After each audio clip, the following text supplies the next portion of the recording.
Happy Monday, everybody. I am Mel Barrett. I'm Rebecca Lavoie. And welcome to Something's Off. Ooh, I have a frog. You do. It's cute. It's not cute.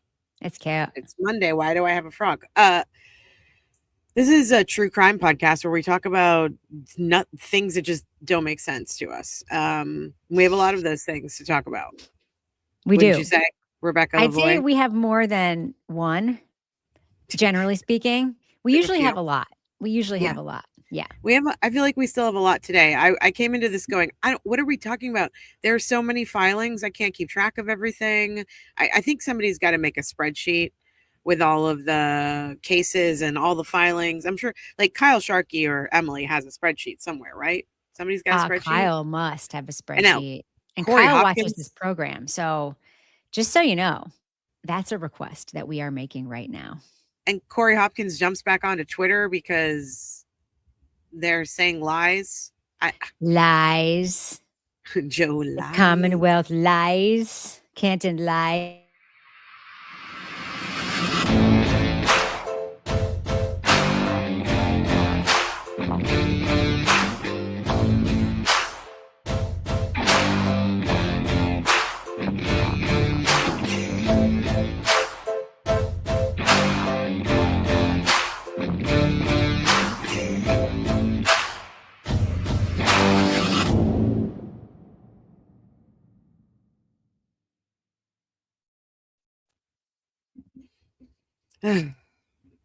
You know what today is? Monday. Look at my hair. I went with the Billy Bush hair again today. I was like, fuck it. Today is Judge Gildea yells about Michael Proctor Day. Yes. Happy Judge Gildea yells about Michael Proctor Day for all who celebrate. Do you want to explain how we're going to handle this? Well, although we don't really know. We know we may do nothing on this stream. We may just watch it later and then talk about it like later. But I have the Zoom pulled up. We don't know if it's going to be Zoomed to the public at all. Right. Second, we know we're not going to be allowed to stream it like 95%. None of these things have been streamable lately, restreamable. But I do have it queued up so that if we want to, we'll see how it goes. We might be able to do the thing where we watch it. I watch it and I tell you what's happening. But like that's the whole thing where like it's tricky because then people aren't seeing it. So that may not be a good plan either. But just so you know, I'm ready to see when it goes live. I'm curious to know what's going to happen. I want to know what the dynamic is going to be in the courtroom. I'm sure Judge Gildea is not going to be pleased. He's going to have his disappointed dad face per always. I wonder if they made the deadline last night at 5 p.m. I'm sure they did. Well, that wouldn't be docketed until today. If they did. Let's talk really quickly. Let's do our housekeeping and then we'll talk about it. I want to break down the things, all the reasons why they should have been able to do this deposition today and why any excuse they come up with is bullshit. But for housekeeping, let's just get that out of the way. And for those of you, maybe we should play some music during housekeeping. Like, we're not even going to acknowledge. We just plow through it. We know when people don't like stuff. Let's just plow through it. Thank you for becoming a member of this podcast. Consider giving us a tip. I'm going to go ahead and pin our Venmo to the comments in case you want to send us a tip so that we can continue to do our work and Google won't take any of it. Although we also love super chats and we really appreciate your memberships. And if you become a member, you can join us tonight. What are we doing tonight, Mel? Tonight we have our members only cross roast, which we do every Monday night, where I make a slightly inebriated Rebecca watch cringeworthy cross examinations from trial 1 and trial 2 of the Karen Read saga.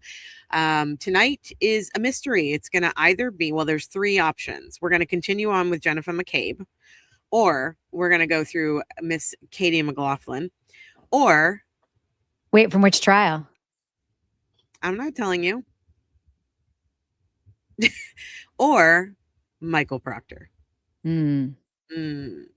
So you will have to wait and see. But 5 p.m. tonight, we do our members only stream called Cross Roast. And hopefully I can make her squirm tonight. Or I try to deal with the fact that someone's lying to our face and it makes me so uncomfortable. Yes. Katie McLaughlin, AKA reject cast member from Twilight, is a very, very infuriating witness in so many ways. So many. Yeah. Yeah, because she's an official. Like, she works for the town, and she should have more she's a civil servant. Integrity. She's a first responder. She's a friend of the Alberts. Caitlin Albert. And pretends not to be. I went to high school with someone named Caitlin Albert. Could you, the gall.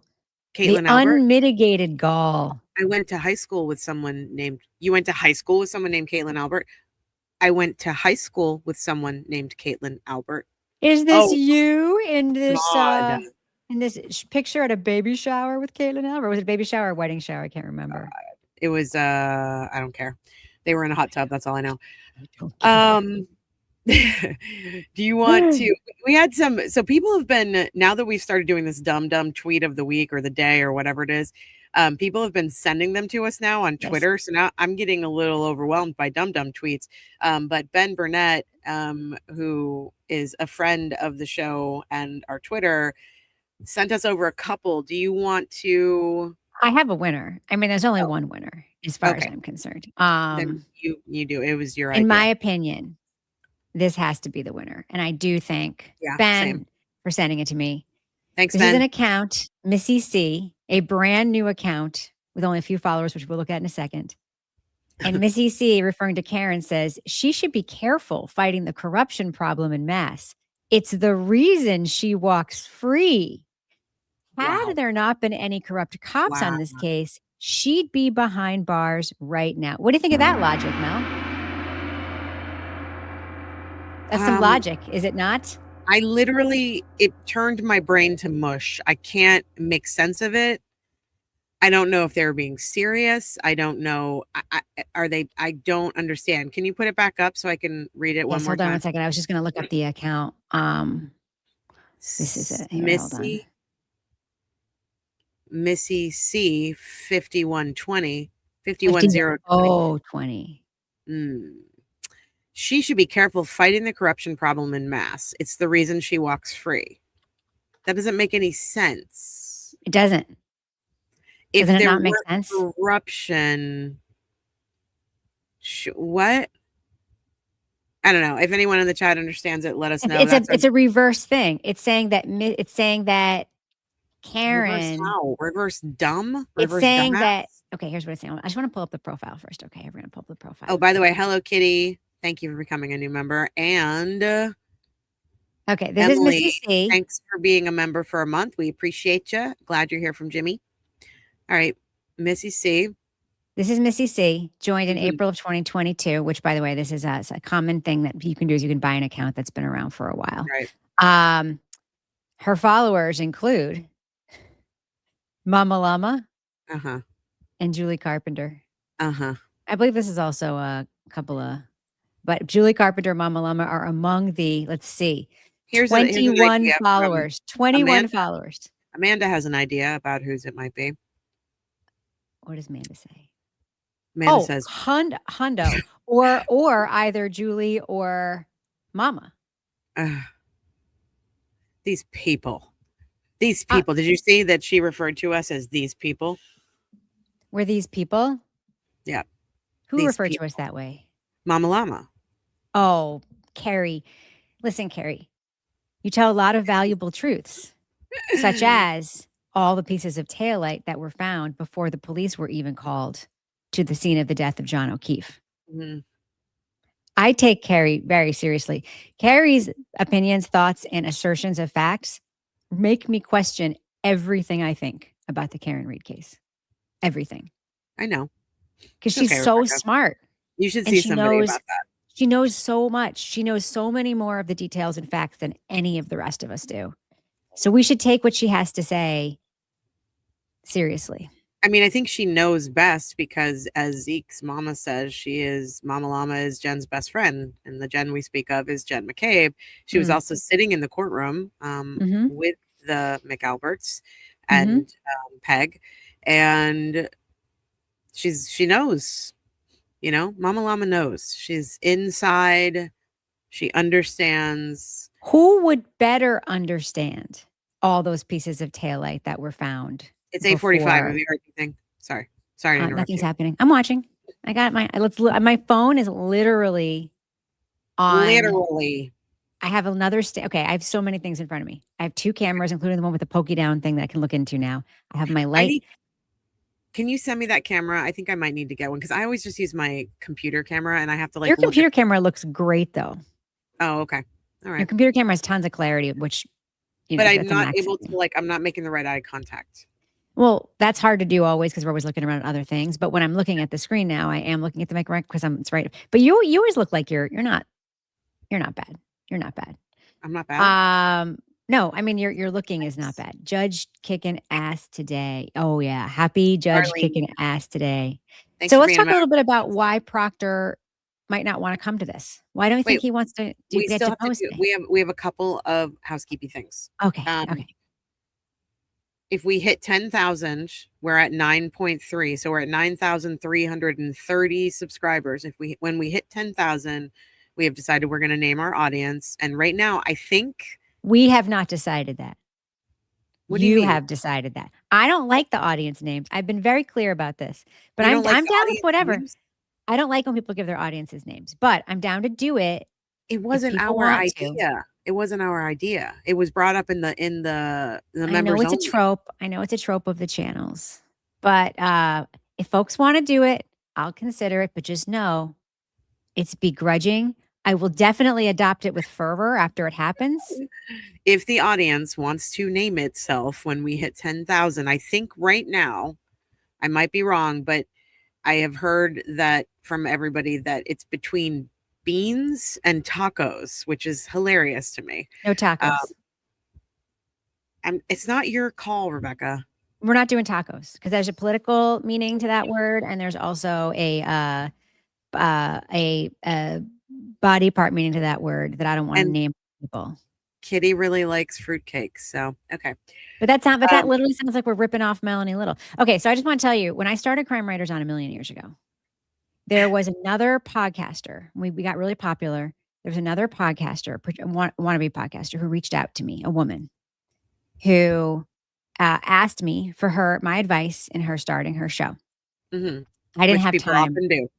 Yes, I didn't have a ton of time to get back to her, but I told her I was like happy to have a conversation. I just can't. I'm really busy. Whatever. Sounds like she went ahead and started a show, and stole like 4 formatic things from my show, including.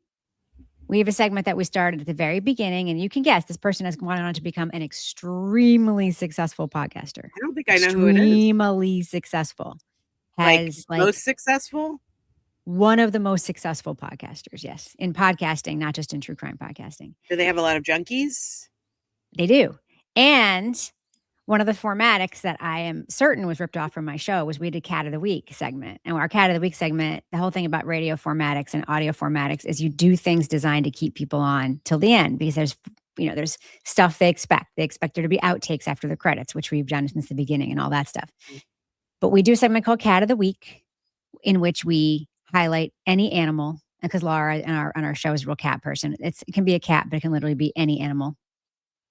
And this person, when they started their podcast, also started with a animal segment of the week. So, and I was like, if only we had talked, I could have said, well, I actually know this person now, so I'm not going to be like too much, but that really, so there's a whole thing where and even though it has a different name and everything, I have feelings about riffing off the name of another person's audience. Like I wouldn't want to do fruitcakes because it sounds like too inspired by somebody else who came up with the idea, in my opinion. Got it. That's why. Okay. I don't mean to make it all deep. See the problem. So the problem is that if the audience wants it though, and if they choose it. Yeah, but do we want to spend the rest of our life saying, no, we didn't rip this off from Melanie and the audience wanted it? We can choose to say we don't want to be too close to her name thing. We can choose. That's something we can. Well, I think we're doing that right now. So I'm closer to beans than beans. Anyway, we're not there yet. You know why we're not there yet? Because we have to hit 10,000. So this is all moot right now. And then speaking of subscribers and all that, thank you guys for getting us over 1,000. See, followers. I'm not alone. No names. Ugh, please don't name us. I love it. I love it. I love it. Anybody. Everyone else is wanting to name. Not everyone. This is what came up in our members only, and everyone in the members only seemed very excited about it. We can call the members, but maybe the members can. We're wasting time arguing about this. Just so you know, I'm not really arguing. I just have strong feelings about not riffing off somebody else's I'm trying to say thank you to all the people who have followed us on Facebook in our private group. Something's Off with Mel Barrett and Rebecca Lavoie, private Facebook group, discussion group.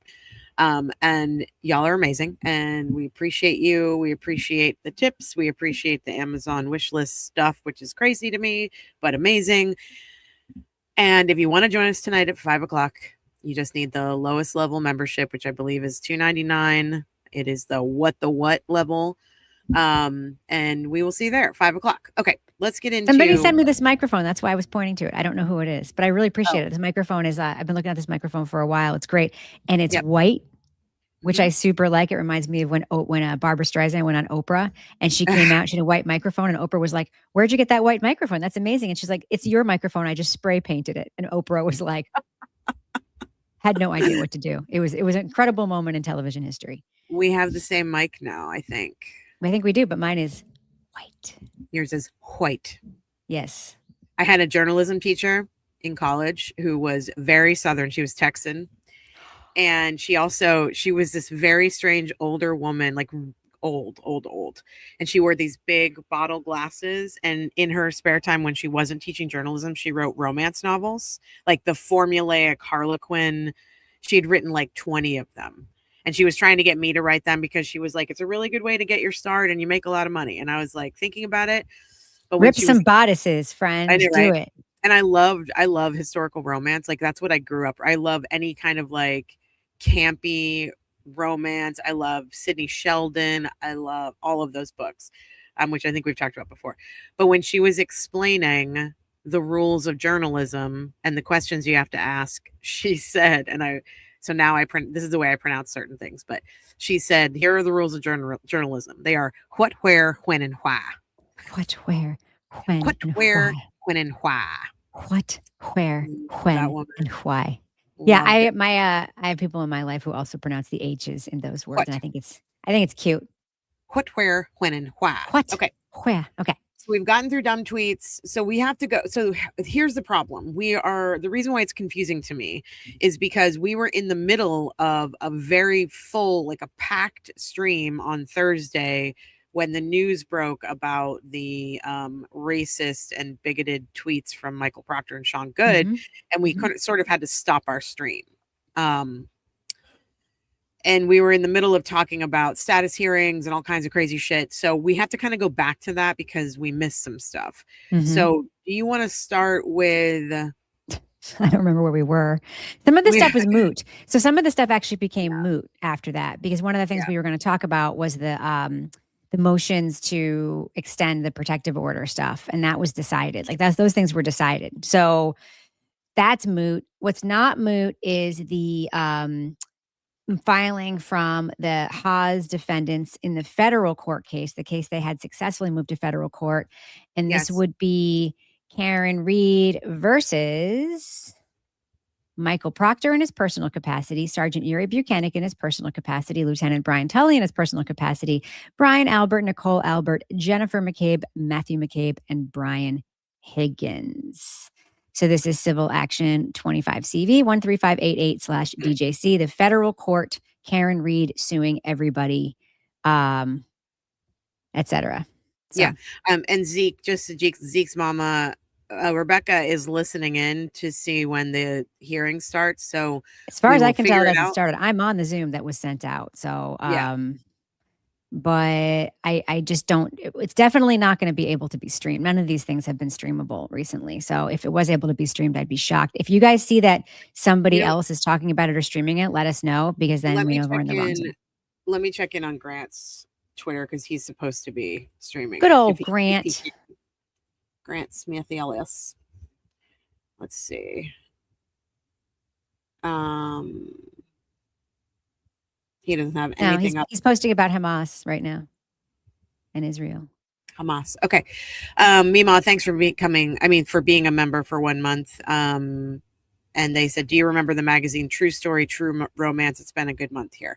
I don't remember that magazine. Do you, Rebecca? No. Do you ever read modern romances like Emily Henry books and stuff? No, I haven't. I don't really read romance anymore. This was when I was much younger. I loved romance. I loved historical romance, and like I said, Sidney Sheldon. If there was a book that had been made into a mini series, I was reading it.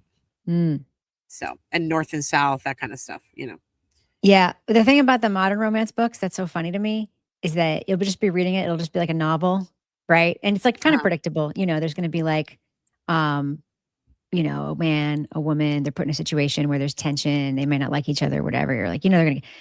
But since some of these books, the sex is so explicit. Like it just goes from regular prose about people doing whatever, doing their jobs, living their lives or whatever. And then suddenly it's like, oh, like you remember how in old timey romance books, like there was sex, but it was like the throbbing member and the whatever. This is not that. This is like ever since 50 biological accuracy. Yeah.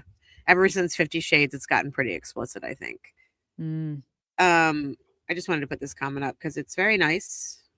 Ellie said, Mel, I've been thinking a lot about your apology for your Proctor reaction. You don't need to apologize. Your strong feeling and Rebecca's sternness were both genuine and deserved. I appreciate that.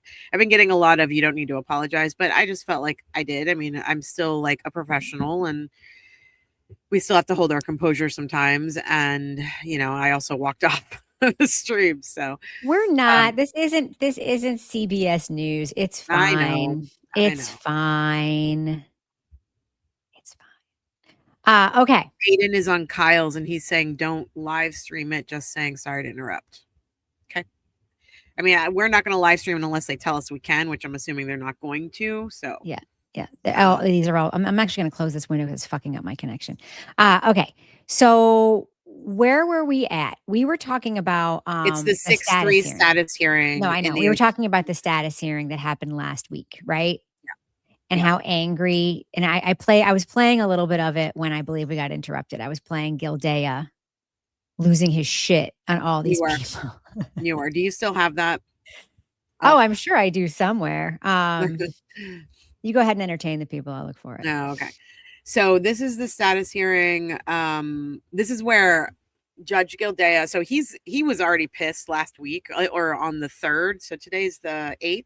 So 5 days ago, Gildea was already pissed at these people for not getting their shit together and basically getting in front of the Zoom camera and like whining about each other. Not like they, so like Rosenberg and Diller were sort of going back and forth and being like, well, he said he was going to do this and then he didn't do this, blah, blah, blah. And the judge was just like cutting them off, getting really pissed off, like basically stop whining. So I can only imagine the mood he's going to be in today during this hearing, because this is another deposition that they're trying to push off. And it's like, oh, wait, Grant just posted AJ is on Zoom. He will post stream after it ends. Okay, great. So I can leave this then. Yeah. All right. And great. Then we can have an extra stream and talk. Maybe we can do an extra one and talk about it. Or if you post it right after it ends, we can talk about it here. But worst case scenario, we'll talk about it Thursday. Best case scenario, we'll do an extra stream and discuss. We'll see. TC Nerd, I don't think that Colin did a secret depo because they said that he did the deposition. Diller said he did their deposition for them. Right. And it was short. Yeah. Yeah. And it was oh, we didn't talk about what that came out of this. So many things. We can talk about the fact that Colin is going into the Army. Thoughts?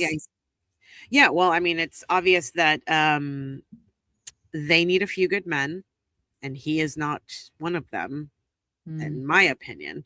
I think that they're trying to rehome him just like they did Chloe.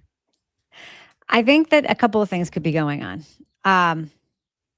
Colin is a lost boy. Yes. Okay. And it's not uncommon for lost boys to go into the military to try to like turn their lives around and like get their shit together, right? It's not an uncommon path. He comes from a family of people who've served in the military in different capacities. Yep.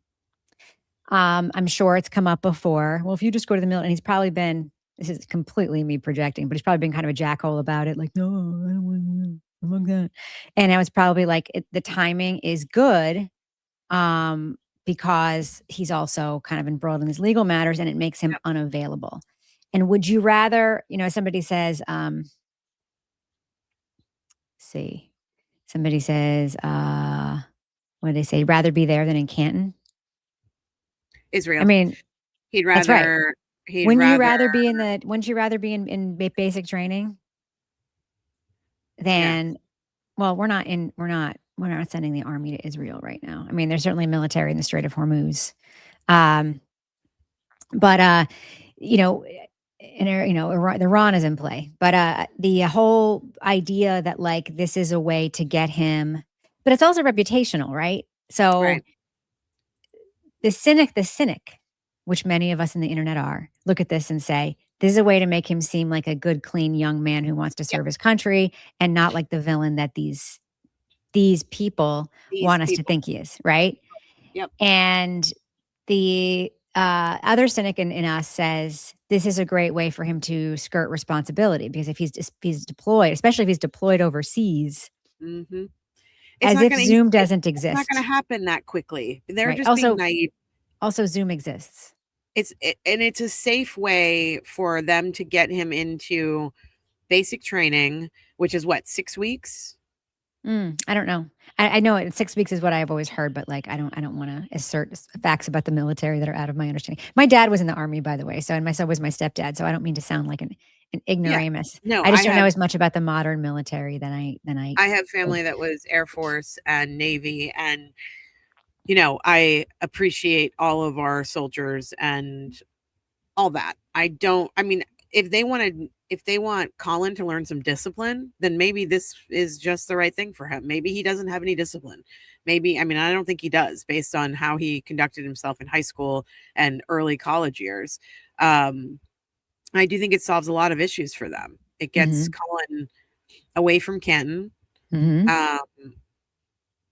And but I do think they're naive in thinking that they're not going to have access to him.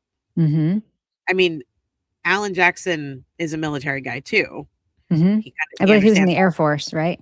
I don't know, but he understands how all that works, and it's not going to keep him from doing depositions. This kid is a mess. He needs to get his shit together.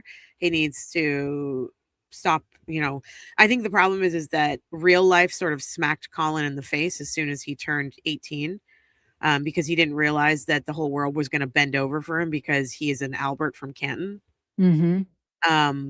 And so, yeah, I don't know. It's all my Alan opinion. Jackson was enlisted in the U.S. Air Force right after graduating high school. He spent 4 years serving as an active duty jet engine mechanic before pursuing his higher education at UT Austin and Pepperdine for law school. That I remember the jet engine mechanic thing coming up in trial one. People were talking about it because there was this like conceit that this like fancy Hollywood lawyer is just coming in and doing some talking about tech stuff he wouldn't understand. Which no, he probably understood a lot of it. Yeah. He certainly understood physics, properties of physics. Yeah. So I don't know. I don't know what to expect. I never know what to expect from Colin, because I don't know if we'll ever know the full story unless someone comes forward about what happened with Colin in the house that night, and why they all have, sort of corralled around him and are trying to like keep him out of police reports, and no one mentioned him being in the house. And there's so many things that make Colin look like he's guilty of something.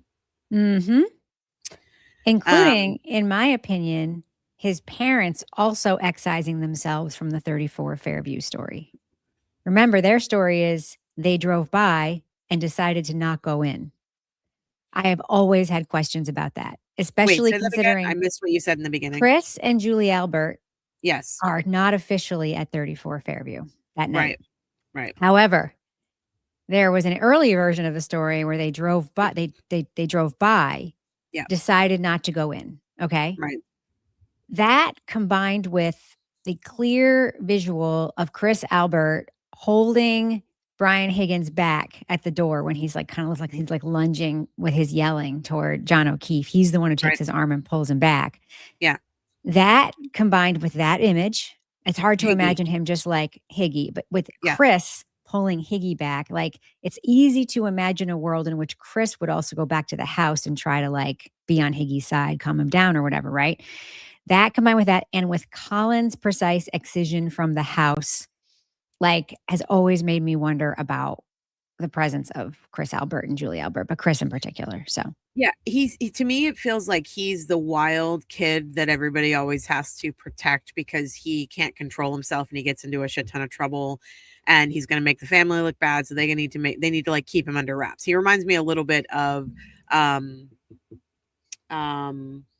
Murdoch. You mean Buster? Nope, Not Buster. I mean Paul. Paul. I mean Paul. But Paul's the one who died, right? Paul. Yeah. Yeah. Colin reminds me of Paul Murdoch. Yeah, but that family doesn't see bad seeds. They only see good kids who people have said bad things about. Like, so I don't think they think he's a bad seed. The Alberts and McCabe's. I don't think they see him as a troubled kid. I think they see him as a kid who's been wronged. I don't think the Murdochs saw Paul as a troubled kid either. Exactly. They let him go and do whatever he wanted to do, and he was a good boy, and they had to clean up his messes. I think people have been cleaning up Colin's messes for a really long time because he is an angry, violent kid who likes to get drunk and start shit and start trouble, and he likes to, kick animals and shit. So He is gross. So I think they're trying to hide him. I think they're trying to make it so that he doesn't have to talk. He doesn't have to open his mouth because he is not smart enough. That's why on the stand, it was all, I don't recall.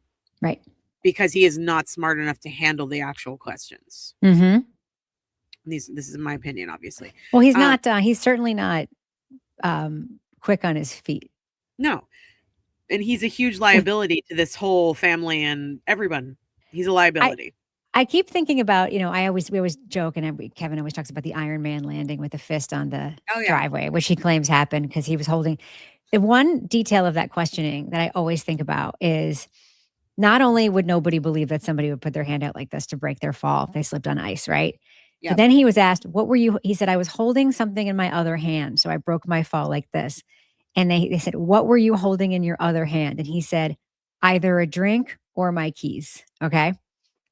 So the reason I remember that is because I think about that, and I may be alone in this, but every single time I have had a painful injury, even if it's something like stubbing my toe or whatever, I remember exactly the circumstance. I know exactly what I was doing when I cut this finger and needed stitches recently. I know exactly what I was doing when I cut this finger and needed stitches recently. I know exactly what I was doing when I fell when we were on a trip in Los Angeles and I got this big cut on my knee that we had to go to the emergency room and get washed. Like I just, you remember that, like, oh, I was holding my coffee and then I did that. Like, and just so they either this or that thing was just such a squishy answer. And it's like, if it's a lie, just commit to one. Like, be hard with a lie. Just be like, I was holding my keys.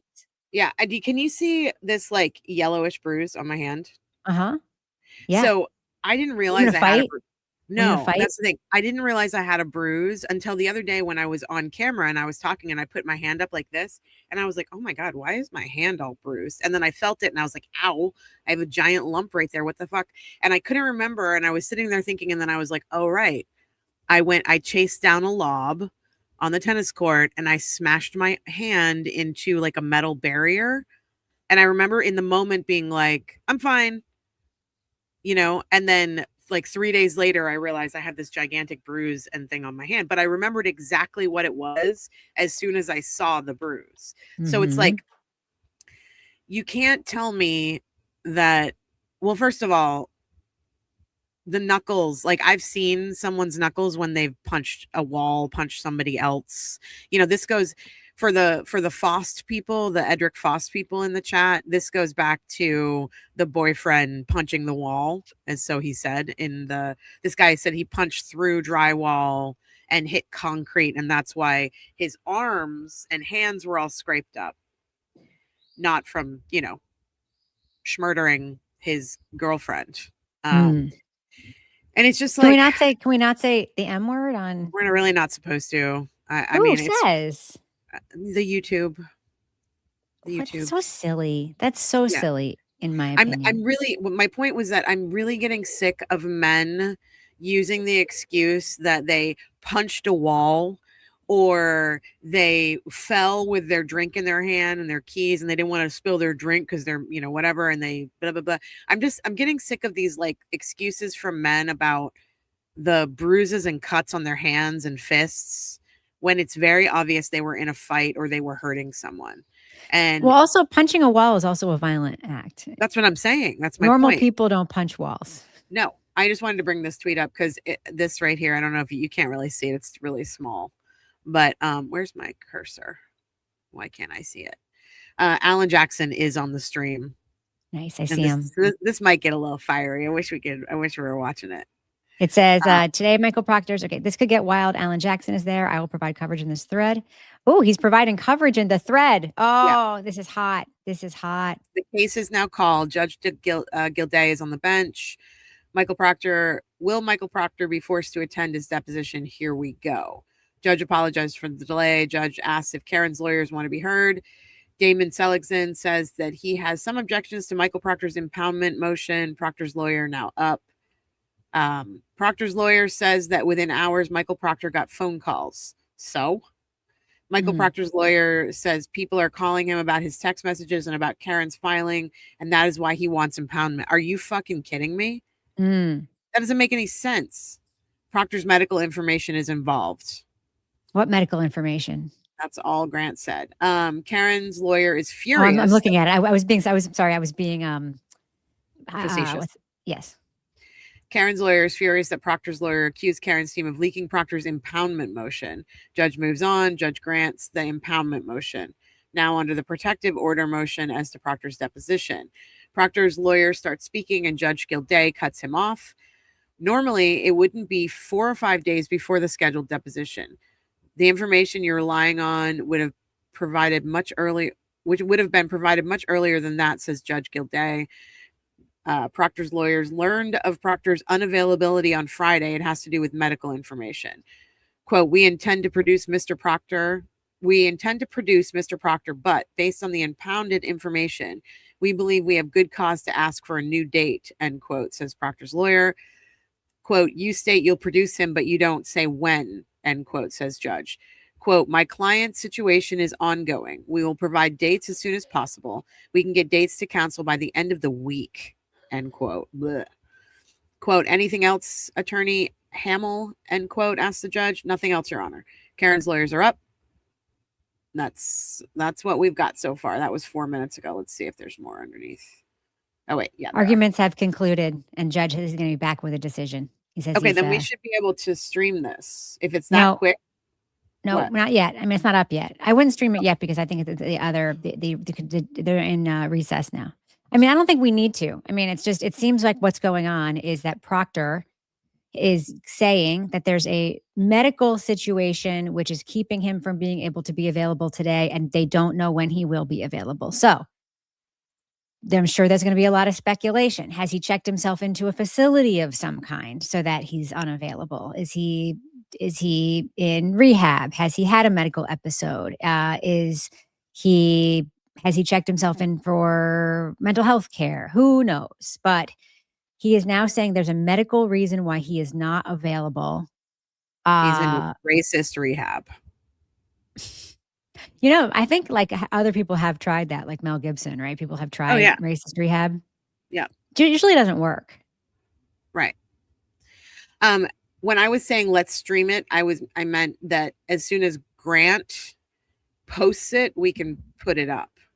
As soon as as soon as the hearing is done, we're allowed to, and that's what I meant by stream it. Yeah. No, it just sounds a little quick and uneventful to me, but we can do that.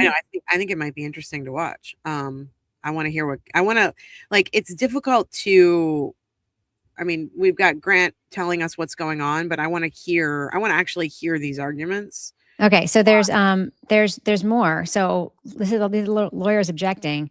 There's nothing more than conclusory statements about the reasoning for family commitments, health issues that are the inability to attend today, to seek a delay after we've incurred so much time and expense, including Attorney Jackson's travel here today, and the discovery deadlines. This is highly prejudicial to my client. They mean Reed.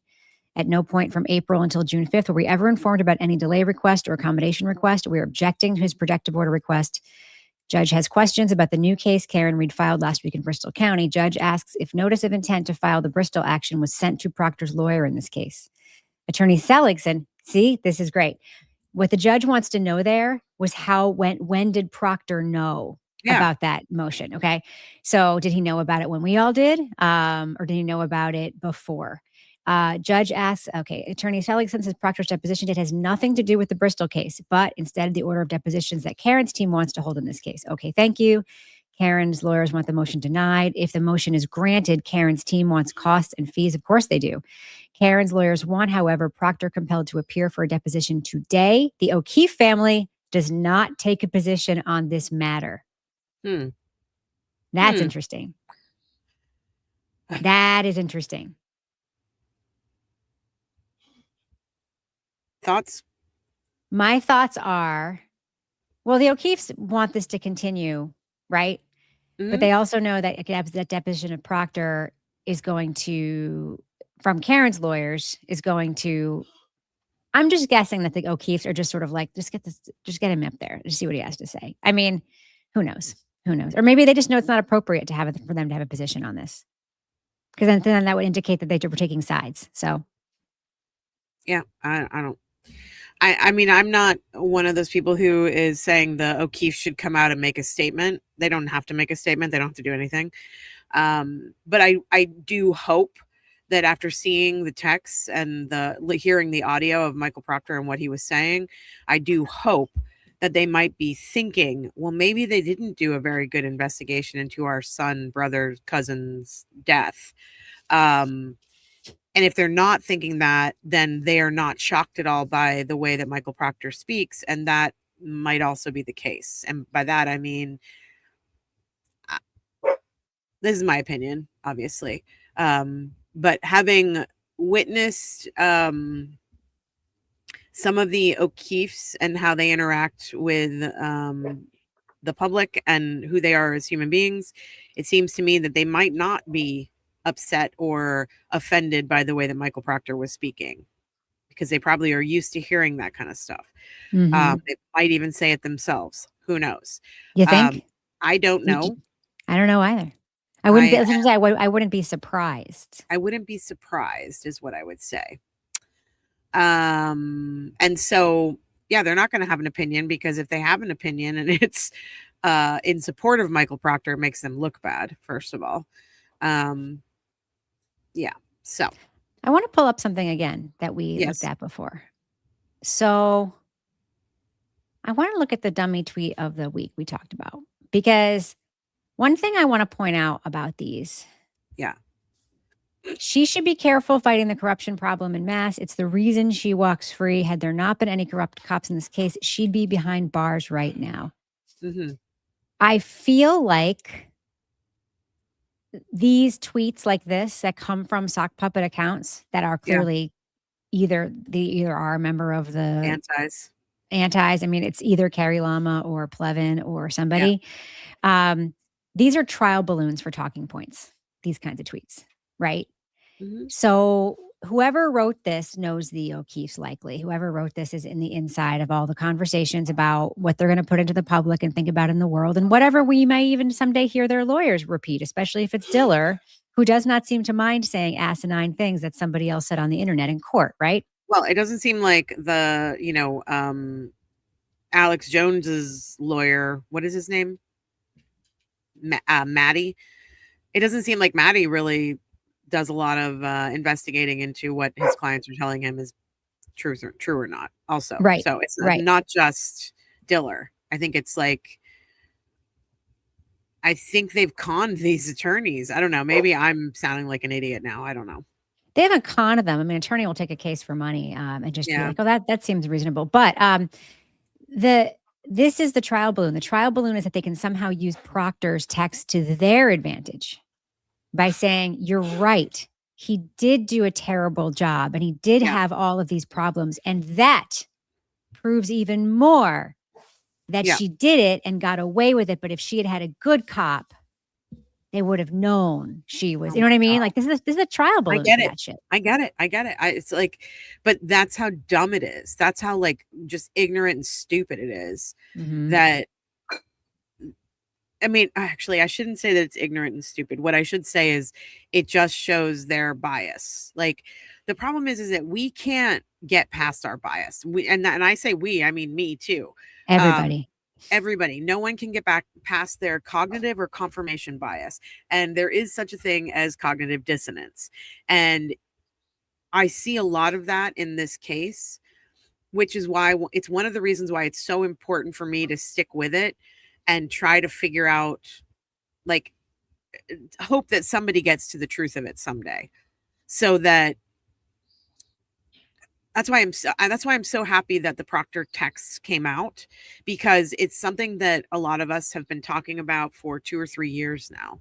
And we keep hearing, wait till you see the actual text. And you and I still didn't even realize how bad it was going to be.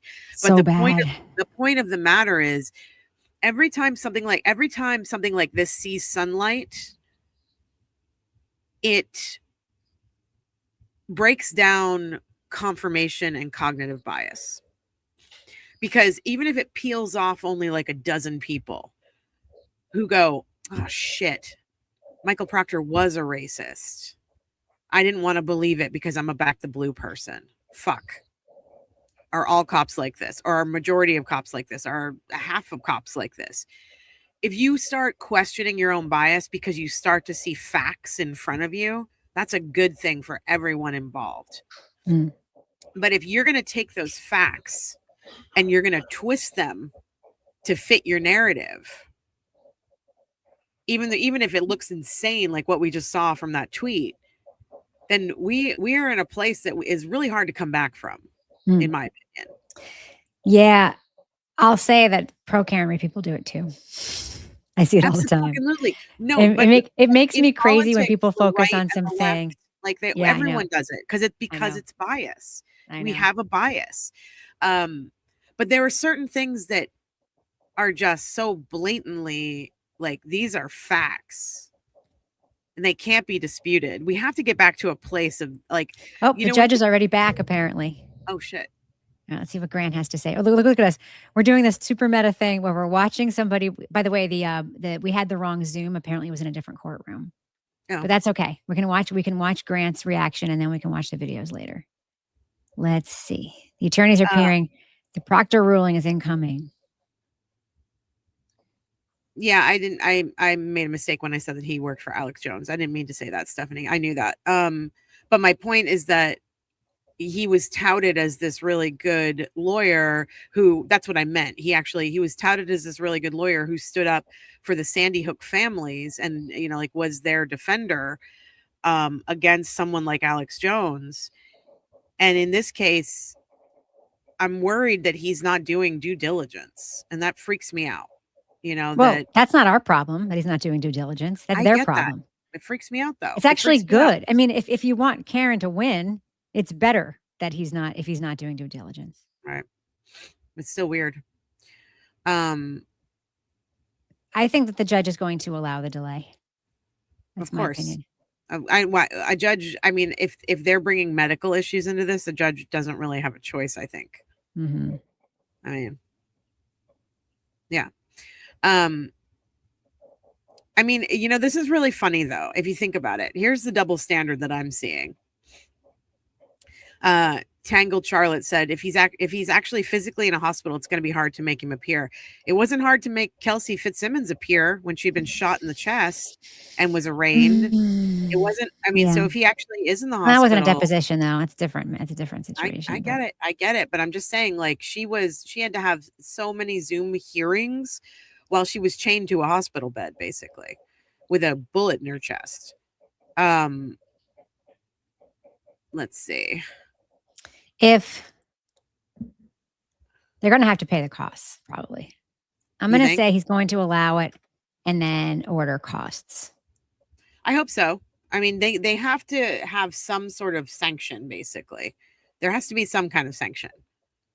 Because this is ludicrous. This happened at the end of the day on Friday. This happened 15 minutes before court ended on Friday. or before the doors closed on Friday. Yeah. So they waited until the last minute. Yes. As they do, as often happens. Yes. The text came out the day before. Mm-hmm. So was Proctor put in the hospital, or did he have medical problems because the text came out? Because if he did, I would assume that would have happened on Thursday. And even if it happened on Friday, they should have been contacting the court immediately. And if Proctor, I mean, the thing is, to me, it just seems like it was all planned out, That's just my opinion, but. Well, timing of filings is always strategic. Like nobody puts in a filing first thing Monday morning unless it's something that they desperately want the public to see and talk about, and they do it late on a Friday if they want to delay action on it. I mean, it's just like news. It's like the Friday. That's one of the reasons why you'll see the very, very worst stories that make people look the worst. They come out on Friday afternoons because they're sort of counting on people not paying as much attention over the weekend. Just to clarify, I don't know if this is true or not, but that was Colin's little brother that kicked the rabbit. They were raised terribly by Chris and his wife. Just want to make sure that if that's the case, then that's the case. But all I know is that a person with the last name of Albert, who was a kid at the time, thought it was hilarious to kick a rabbit. Awesome. That should tell you. To be fair, it was hilarious, Mel. Rebecca Lavoie. I'm making the Carrie Lama sarcasm face. Rebecca Elizabeth Lavoie. I know your middle name is Anne. You have such a good memory. I was thinking last night about the fact that I didn't remember that your name was Melanie, even though I used to introduce you to that as that. And I was thinking about the fact that, like, you said that I met Lindsay before. And I think all the time, like, is this just my cognitive decline, or is there something actually wrong with me? It's menopause. No, it's menopause. No, I've always been like this. I've always been like this. Then there definitely is menopause stuff happening now, but like, I just didn't remember. I mean, my memory for that kind of stuff has never been great. And I feel bad about, like, my stepdaughter, Lily. If you tell her somebody's name once, like 5 years later, she'll be like, oh, how is that? Like, I remember telling her my nemesis in high school's name. And she was like years later. So when blah, blah, blah, your nemesis did whatever, I was like, how the fuck do you know that? She's like, because you told me. Who's your nemesis? You want to say it? She wasn't my nemesis. She was, well, it wasn't a perfect characterization. She was kind of our high school mean girl. She was like our most popular / mean girl. Like, she was our Regina George. Yeah. And I know her on Facebook now, and she seems fine. So like, I'm reticent to hold people's like high school character against them, because so many of my high school characters have come back. And let's talk about this. Sorry, this just popped up. Yep. Pimabo said, remember, Buchanan said after grand jury, they thought he would off himself. I'm pretty sure that Buchanan and Tully were saying that because they needed an excuse to go over to Michael Proctor's house to ask him what he said to the grand jury in the federal case, because he only expected to be there for like an hour or two, and he was there for something like 8 hours. That's and so he may have been in a place where he felt like he needed to unalive himself. But I feel, it's my opinion, that possibly Tully and Buchanan went over there because they really wanted to know what he had to say to the grand jury. Because they're going to be in trouble too. Because if there are any other text messages where Buchanan is talking the way that Proctor is talking, he's in a shitload of trouble. And if there are any other text messages between Proctor or Sean Good and Tully, who worked for the DA's office, he is in a shit ton of trouble. I also want to say that when we get into the Adam Deitch of it all, Adam Deitch is calling for Michael Morrissey to resign. Because of Michael Proctor's text messages. And I agree. He should. Michael Morrissey is a joke. Well, I'm sending a note to somebody at work. Sure. I had an urgent incoming Slack message. I love Slack. Oh my God. This is awful, TC nerd. Our cat injured her tongue yesterday, so we went to the emergency vet. The vet amputated part of her tongue. The good news is that our calico can now join Slytherin. The bad news. Oh, does she have like a forked tongue now? House mortgage. Oh, God. Emergency vets are so fucking expensive. Yes. They're so expensive. It's a really good racket. It is. What's happening, Grant? Tell us what's happening, Grant. Thanks for gifting a membership, Sandy. Whoever got the membership, let us know, and don't forget to renew it. I don't know. I mean, I do wonder, like, even though Proctor knew these text messages were going to come out, also, we haven't heard anything about Sean Good. Like, what's Sean Good doing? Is he just in hiding? Like, what is he doing? Proctor has known for 2 years, or he's probably known since the grand jury that these text messages would get out at some point. Proctor? Yeah. No, because these are messages from his personal phone that he no longer had. These came from the cloud. Oh, that's right. So that's right. these didn't come out until like September, October. But there is correspondence. Yeah, just this past about 2025. But there is correspondence from Morrissey's office a year before about Proctor's personal phone. So they knew there was they knew that there was stuff. They just didn't. This is new. The personal stuff going back to 2013 is new. They wouldn't have access to that. They had access to it because of a different case, and it came out in the DA's office. Said they were able to glean it, get it out in October of 2025. Okay, but we did see Emily C posted from the FOIA and Find Out dump that the Norfolk County DA's office knew about Michael Proctor's personal text messages. Yes. Back in 2024. But they didn't know about the ones going back to 2013, which is what this dump contains. I understand that. But I'm just saying they knew a long time ago. Oh, they knew he was a baddie. And they already know about the other they know what other cops are on that thread. Who are the other cops? Who are they? What towns do they work for? What if they're state police, what troops are they in? Like if you know, the whole, when Yuri Buchanan's on the stand, he's being asked about how he responded to the text messages that Michael Proctor was sent to him. And he said that he was on a detail at the airport, I think. And he looked at his watch and he hit like thumbs up on his watch. So I would see it later. Right.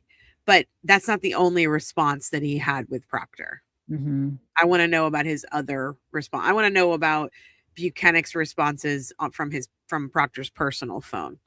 I'm sorry. Grant Smith Ellis's tweets are funny.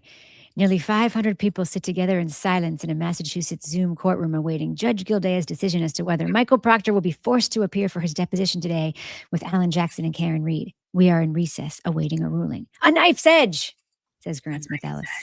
What's a knife's edge? We're on a knife's edge. Yeah, Denise. Oh man, Kelvin. I want to see the personal messages between Kevin Albert and Michael Proctor. Right? Oh, because we know they're buddies. And this is a really great point, and I've always wondered about this. So if they have access to Michael Proctor's cloud, then why do they not have access to the two Brian's clouds? I don't think Proctor was smart enough to clean out his cloud. You can clean out your cloud. I know you can. Yeah, can we do a poll? How do we do a poll? You do it on the Twitter. We can do it on the YouTube as well. It's so dry. It is so sunny and dry here today. Oh my God. The humidity here is insane. Really? I had to leave tennis like 10 minutes early. The temperature was 94. I just backed. Sorry. 94. And I almost puked on the court. I had to leave. That's no good. Yeah. Judge is back, huh? We can't get into the Zoom. No, we can get into the Zoom, but we're not. We can get into it, but we can't stream it. Right. So there's just no point. If you want to get into the Zoom, go to Kyle Sharkey's Twitter and he has the login. So Rebecca, just so for the audience that's coming in, Rebecca is listening in and watching the Zoom. No, I'm actually not, but I'm going to. Oh, I thought you were. No, I was going to, and then it was the wrong Zoom, so I got out of it. And we also have Grant Smith Ellis's Twitter up, and he is watching it. Alan Jackson is in the Zoom. Thanks for becoming a new member, May.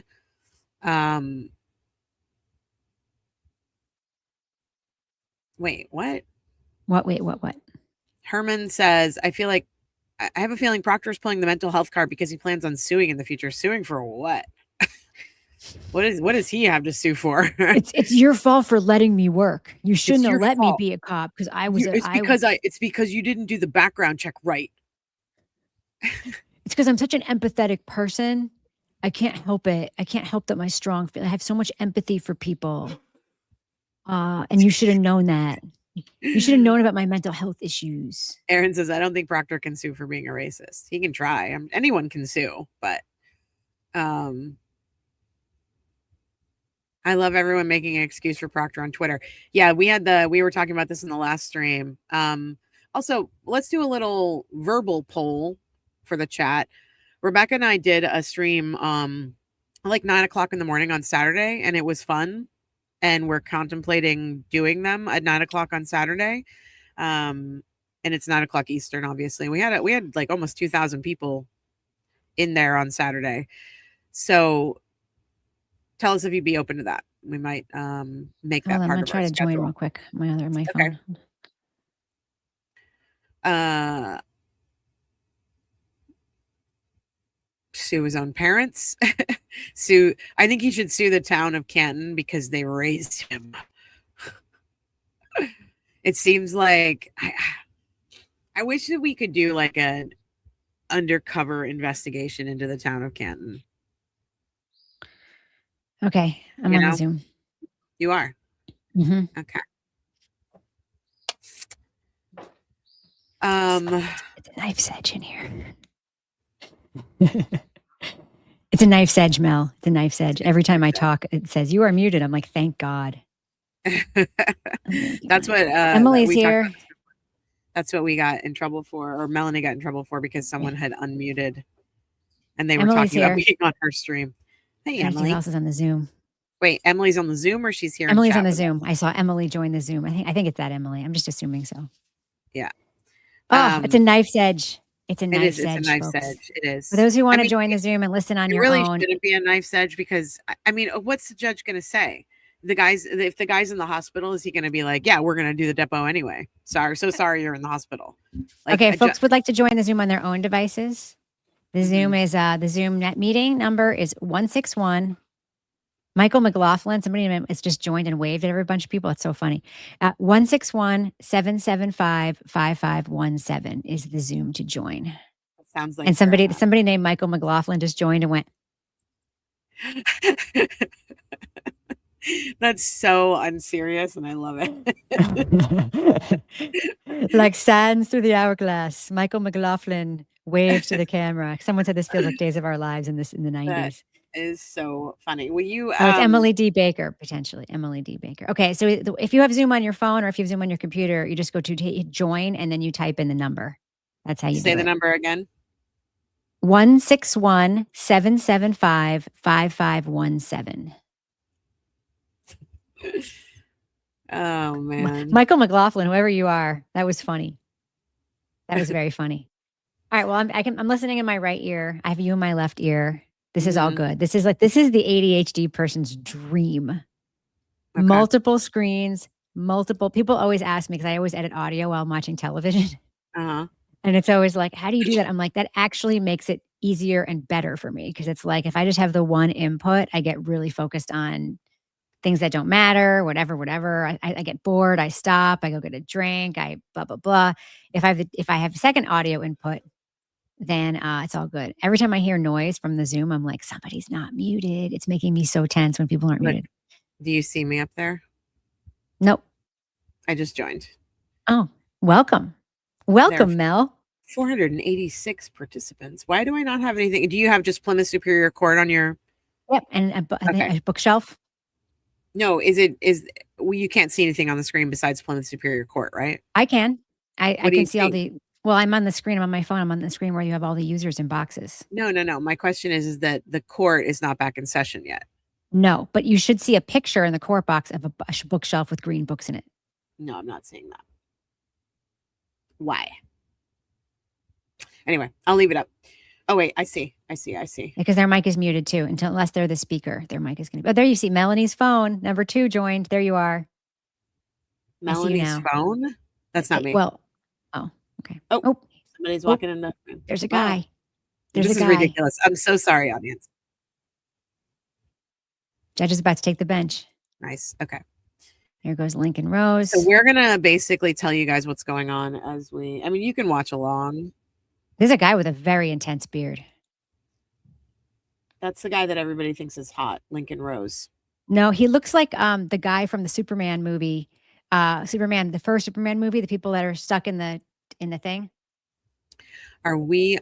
What does this mean? Are we on the hit list? What yes. hit list? The answer is yes, and we're not talking about it. Yeah, we are. We made it, folks. I can't. My camera's not on. Is your camera on, Rebecca? No. Nor should it be. Okay, here we go.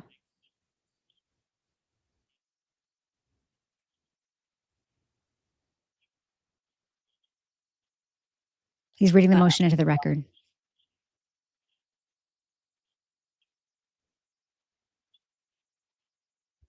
Certain basic things have to happen for this case to proceed efficiently. A subpoena needs to mean something. A lawyer's agreement needs to have some meaning.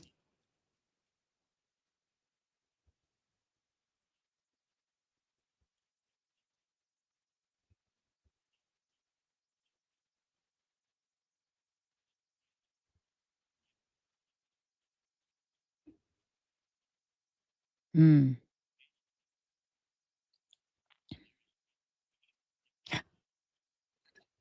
Oh. Information to support a delay in the deposition. However.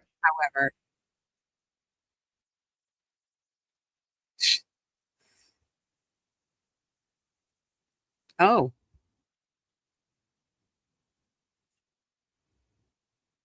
Okay. So they're giving him till 4 to supplement the opportunity so he can make a full decision. He has 24 hours to provide more supporting information.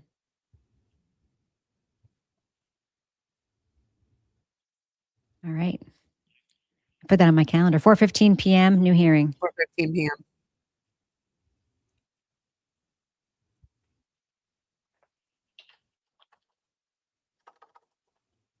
Of Alan Jackson.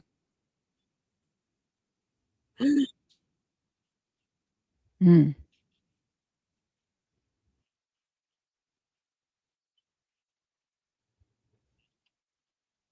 Sorry, we're just sitting here.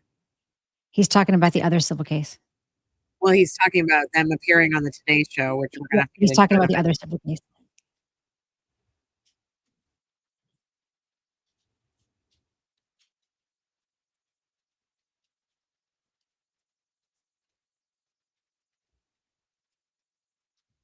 Why do they have to tell? They don't have to tell. Okay. Oh. Okay, this is important.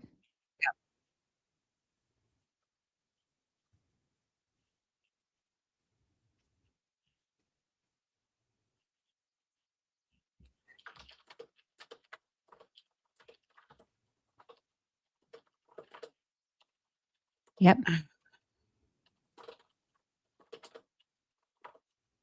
So where? Wait. Sorry. Just wait. I'm taking notes.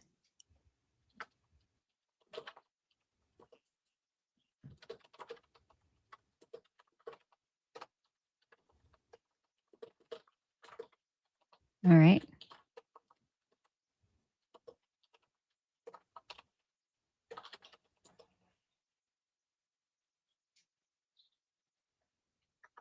He's pissed at all the lawyers.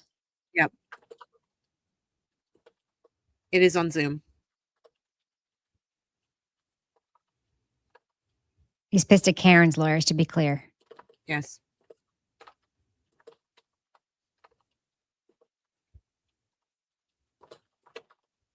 Huh.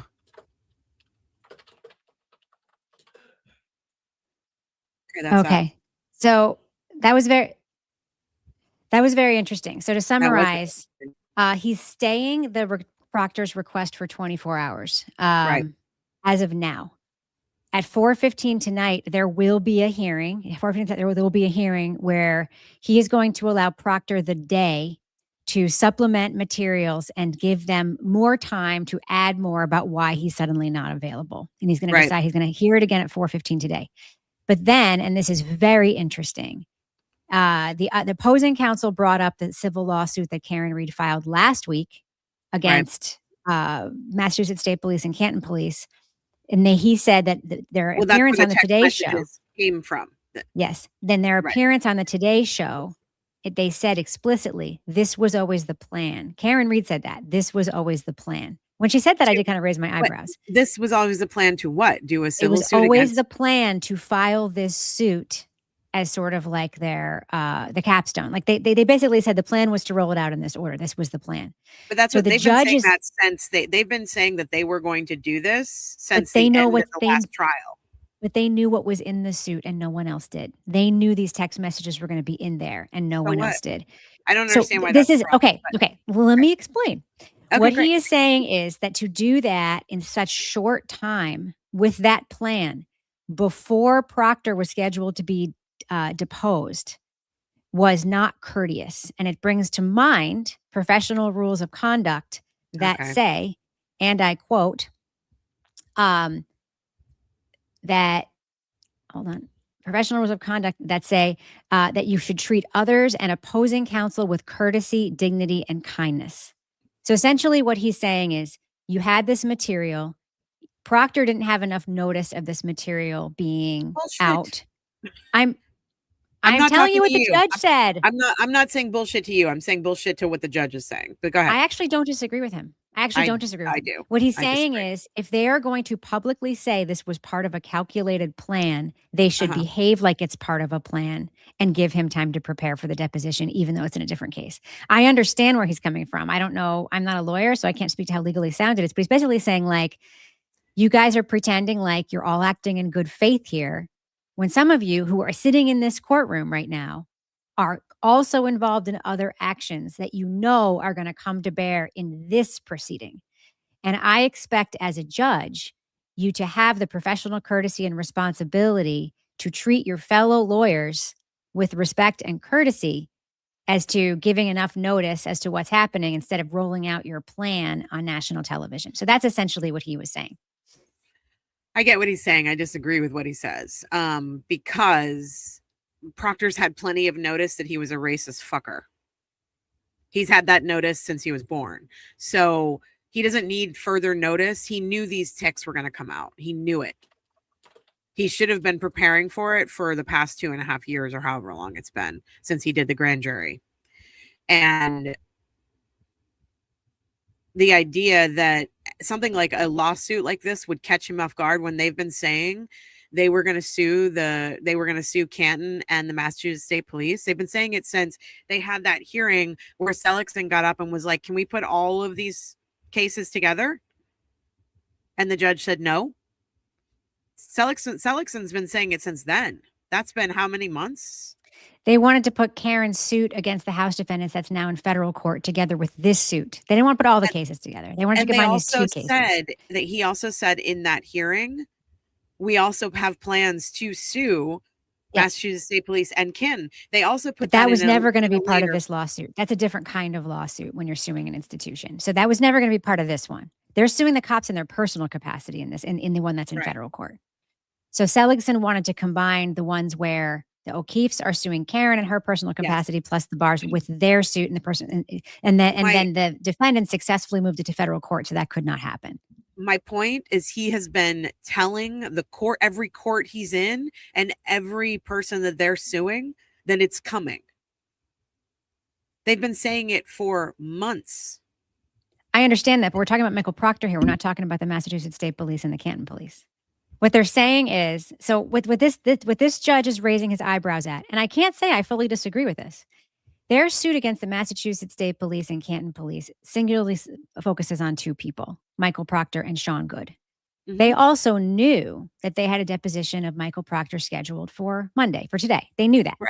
Right. What the judge is saying is it's discourteous.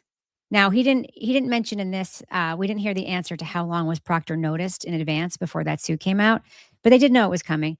But what he's saying it was discourteous of them to drop that suit so soon before this deposition and to not give the other legal team, Proctor's team and specifically, notice that he was going to be the focus of this suit against the Massachusetts State Police, which, yes, they should have known. They could have known. They whatever. What he's saying is the bad look and it's discourteous. He didn't sanction them. He didn't. Basically, he sent the signal, knock it off with the timing games. Knock it off with the with this. Like, it's not. This is like Media, it's with the media. Right. And he didn't say knock it off with the media. I think it's what she said specifically, that this was always the plan, that those specific words niggled in his mind, which, I understand. Except for the fact that he said that Karen Reed appeared on the Today Show sitting next to two of her attorneys, Alan Jackson and the other guy, I don't remember what his name is. Waters. So the fact that he, made that a point to say that, I feel like he was putting emphasis on, you guys decided to go on a media tour to make this blow up before you told anybody that it was happening.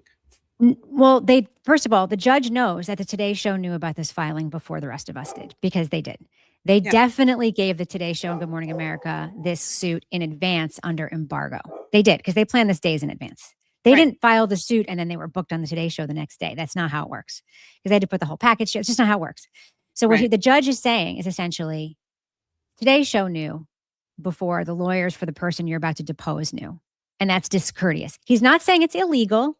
He's not saying it's wrong. He's saying there's a professional. And I'm saying I disagree with him. You can disagree with him. I understand where he's coming from, whether I agree or not. I understand where he's coming. Where he sits, he is not part of our online world that knows every turn of every screw of this whole thing. He is a judge trying to manage multiple cases that revolve around the same thing. He sees the same lawyer in these multiple cases that revolve around the same thing. And he's like, he probably feels to some extent like, if anybody should be the most in the loop, it should be me, right? The judge. Right. He probably feels that to some extent. And he's like, okay, but if it's not going to be me, at least it should be the lawyers. Because what he expects is that lawyers to speak to one another, come to court already having had certain conversations with shared knowledge between them, and for them to together explain that knowledge to him. That's the way it typically works. This is a very atypical case. And I think the atypicalness of it is what this judge is reacting to. And I understand it. Do I agree with it 100%? No, I think it's also fine, completely fine. He didn't do anything wrong here. He basically said, I need more information. I'm going to give you today to do it. And we're having a hearing today because this deposition might be tomorrow. I think that's a completely fine call. What he's adding to it is, stop fucking around, guys. Stop. I don't see a problem with what he said. It's certainly not a personal attack against Karen Reed or it's just the lawyer. It's just the judge being a judge and trying to manage a courtroom, manage a bunch of lawyers. I completely disagree with this. The judge has not lost any credibility. What he said was, it is too late to file this. It says the judge has lost credibility. Proctor's defiant behavior goes against what the judge has been demanding, and when it occurred in real time, he folded. I disagree with this. I don't think the judge folded at all. The judge does have to pay attention to what is in the filing, to what is in Proctor's filing. He can't just say, he basically did say this filing was too late. It didn't come with enough supporting documentation, and it shouldn't have been done. And then he said, but there is one thing, this is me paraphrasing, there is something in this filing.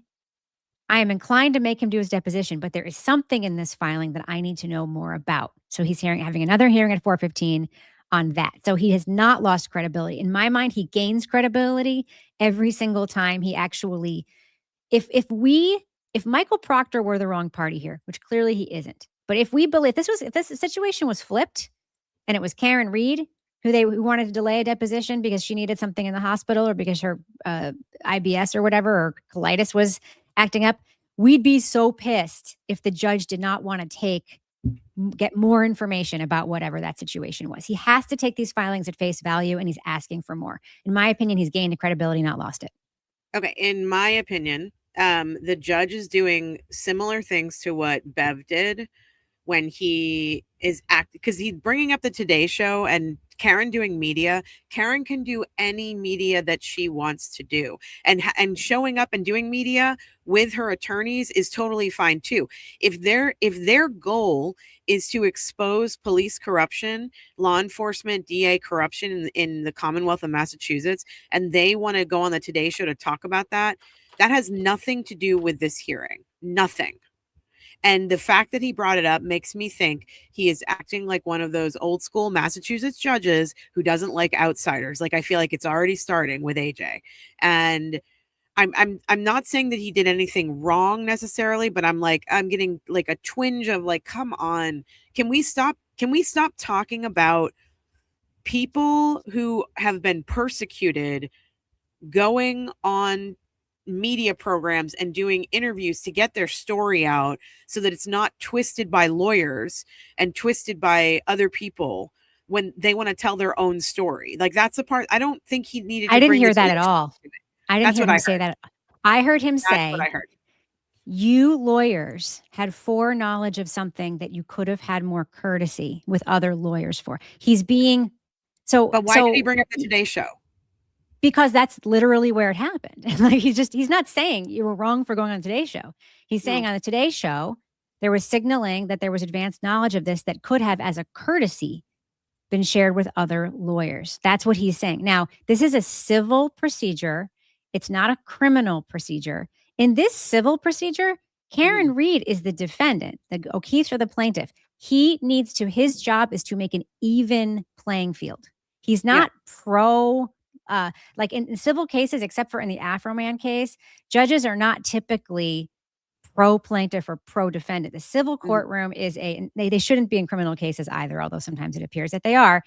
The courtroom is an even playing field. And what he's saying is, in order to keep this an even playing field, which it is my responsibility to do, I want you to play ball together and to be courteous together. He was not swiping Karen Reed from making an immediate appearance. What he was saying was, I disagree with you, but that's okay. That's why we're here. That's okay. He was saying to the lawyers, not to Karen, to the lawyers who are also allowed to go on TV, if there was this much foreknowledge a couple of days before you were scheduled to depose somebody, there's courtesy involved in these proceedings that I would like to see upheld here. That's what he was doing. And we would feel so outraged if Karen Reed submitted something and said she wasn't available because of colitis a day before it happened, and he was like, no, she has to come today. We'd be so pissed. Now, granted, we all believe that Michael Proctor's excuse is likely BS. We believe that. The judge has to take these filings at face value. And he's talking about the medical underlayment here. So, I mean, I just don't think it was unreasonable at all. And he's having another hearing today. So it's not like he's delaying. He's getting this thing done. No, I'm not saying, here's the thing. I am not saying the judge is wrong in trying to both sides this and make sure that everybody is represented and fair. But I don't hear him making comments about media appearances from the other side. Ever. He's never made. Did they go on the Today Show and say something in bad faith? No, but they did Dateline right after the trial. But that wasn't during this. That wasn't during this proceeding. It doesn't matter. My point is that he's looking at information inside a box that he built. His courtroom is the box. All the information that goes into that box is what he has. He is not supposed to pay attention. If he had paid attention to something that Karen Reed said in September, we'd be super pissed about that too.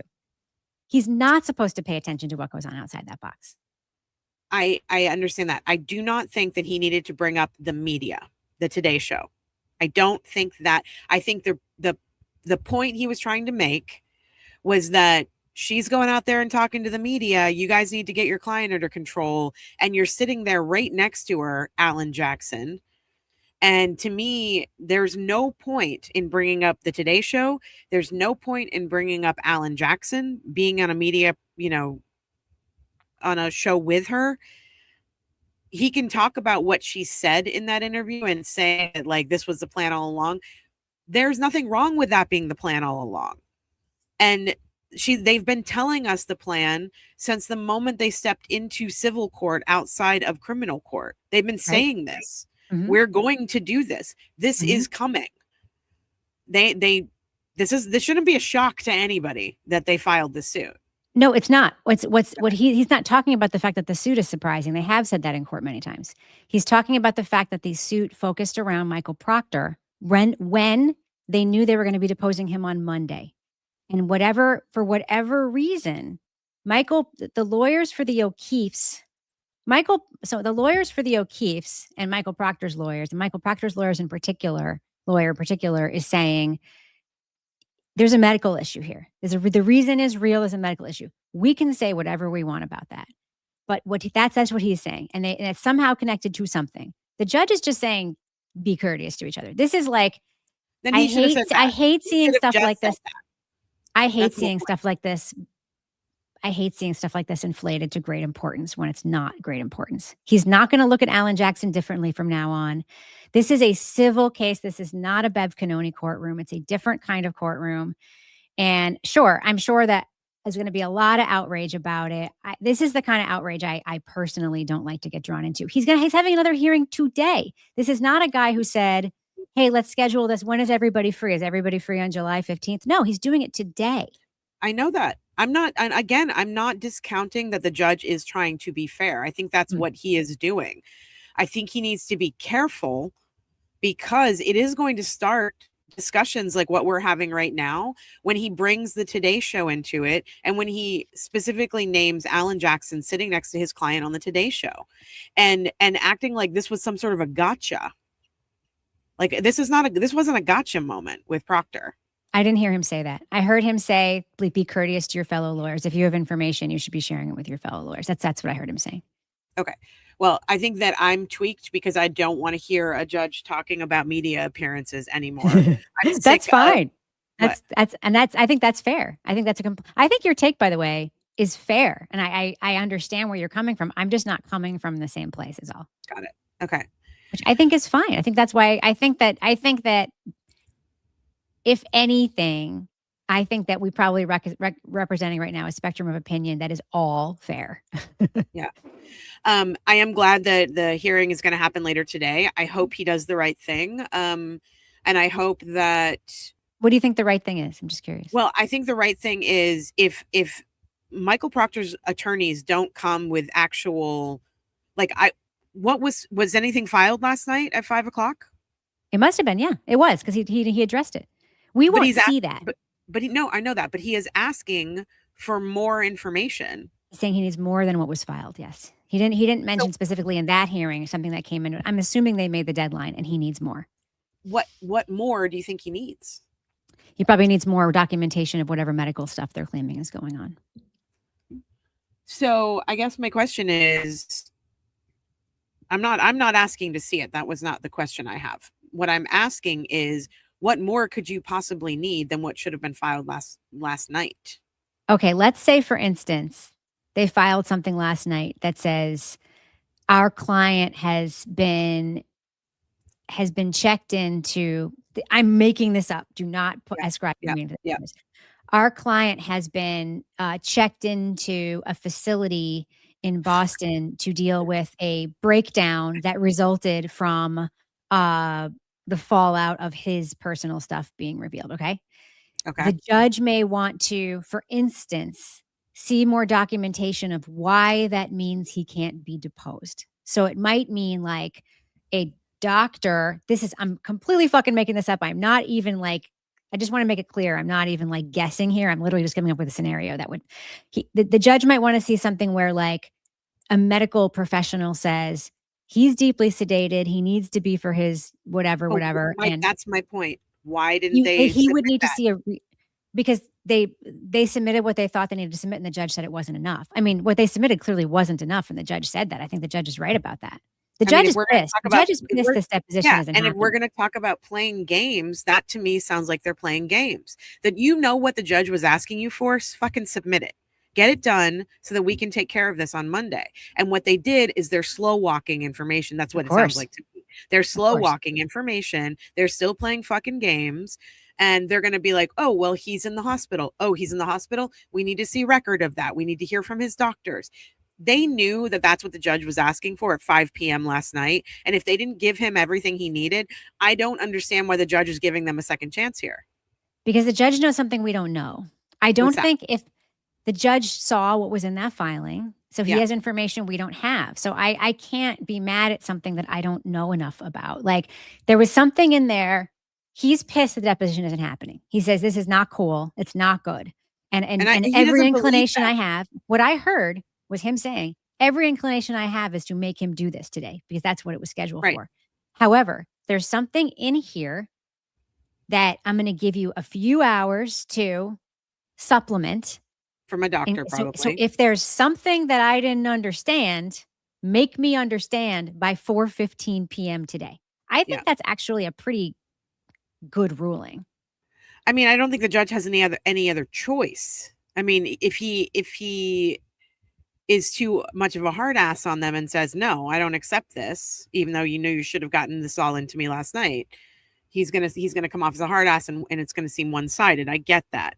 He's being diplomatic. I understand. But he's talking about, playing games about, like, you didn't get this file. You didn't tell anybody that you were going to file this. And then you went on the Today Show. At the same time, it seems like Proctor's attorneys are also playing games. I understand he's both sidesing it. I understand he's having to say, you guys need to start, like, doing what you're, doing your jobs. I just want to make sure that this is not going to become, let's put the focus on the outsiders here, Yeah, no, I don't this disagree. is my confirmation bias, because I watched a judge be so biased against Karen Reed, her team, and her. And I watched it for 2 trials. I watched it for almost 2 years. That as soon as I hear a judge make a snarky comment about, and you thought that was snarky? I didn't think that was snarky. I did, and I didn't think he even needed to bring up the Today Show. The fact that he's saying, I saw you on the Today Show, sitting there with your attorney Alan Jackson, when he said that to me was him signaling, I know what you're trying to do. I know you're trying to drum up media. And also you have an outsider attorney who's some big shot who's coming into my courtroom. That's what I heard, because that's what Bev taught me for 2 years. So that was my experience with that. My experience with it was that we are reacting to information we don't have. So right. I am reacting to information I don't have. So I'm not gonna use we statements. I'm using I statements. Yeah. I see folks assuming that they filed something that vague, like here, quote, he's kind of depressed. We have no idea what they filed. I mean, there's a report that he's in a facility in another state that I've seen floating around. There's all this stuff. If he is in fact, if they in fact need medical documentation, are they going to be able to get that between 3:30 on Friday and 8:00 in the morning on Monday? When did the judge issue that ruling over the weekend, right? Where he said, you must meet in my courtroom. So what if we just don't, it's very easy to cast, I have, by the way, my feelings about this are the same as yours. Yeah. My analysis of it is different than yours, but I am equally frustrated that we didn't get usually where we are, actually. Yeah, I'm equally frustrated that we didn't get a thing right now where he was like, fuck you, he's got to do it today, whatever. But I also don't know if there's something in that filing that, whether or not the whatever BS reason where Proctor went or what he's doing is true, or because he wanted to escape, he may physically be unavailable, like literally. We don't know. He may have made himself physically unavailable. Which so the judge might land on the side of, I believe he could have done it today, so he's going to do it ASAP, like tomorrow or whatever. And you guys are paying for all this. He could land there. I hope he does. I hope he does too. When you ask me what the outcome I want is, that's the outcome I want. I want them to pay for Alan Jackson's first class ticket here, back, and then here, back again. Yeah. Well, the thing is, like, if they can do it tomorrow, I assume Alan Jackson, I don't know if he went back yet or not, but I think he's still here. I mean, he was planning on doing Proctor today, and the judge scheduled this hearing for today. So as far as he knew, the judge could be like, no, this deposition's happening at 9, and that would be that. So he had to have stayed, I think. Yeah. So, I think that just to his hotel and his steakhouse meals, because that motherfucker likes to eat it like the most. He likes to go to those steakhouses where you get the thing and it's like $85 the one steak, and then you have to order the sides. Like, that's the food Alan Jackson likes to eat. It. I just want the audience to know that we are not fighting. We're debating in good faith. In good faith. And the thing is, intellectual honesty. More often than not, this is exactly how we disagree. It's usually I am being emotional, like I'm coming at it from an emotional standpoint, and Rebecca usually agrees with me emotionally, but looks at it from like, I don't know what the word is, clinical sort of way. I'd say it's my journalism practice. It gives me some opportunity to take a big step back. And I'm a pretty emotional person. Somebody said something that was really funny before and I missed it. But it was basically like, hey, you guys, I have autism and ADHD, and watching this makes me feel like my autism is arguing with my ADHD. That was hilarious. I just need a latte. Thanks for becoming a new member. What does it say? It says, Rebecca, how do you know that your client is one? How do you not know your client is one out of state, 72 hours? I'm not saying they didn't know. By the way, I'm not saying they weren't being discourteous. I think the judge was actually talking to everybody here. First of all, I think that Proctor's lawyer is a sleazeball and he's going to try any trick he can. Yeah. Oh, yeah. I don't disagree with any of this.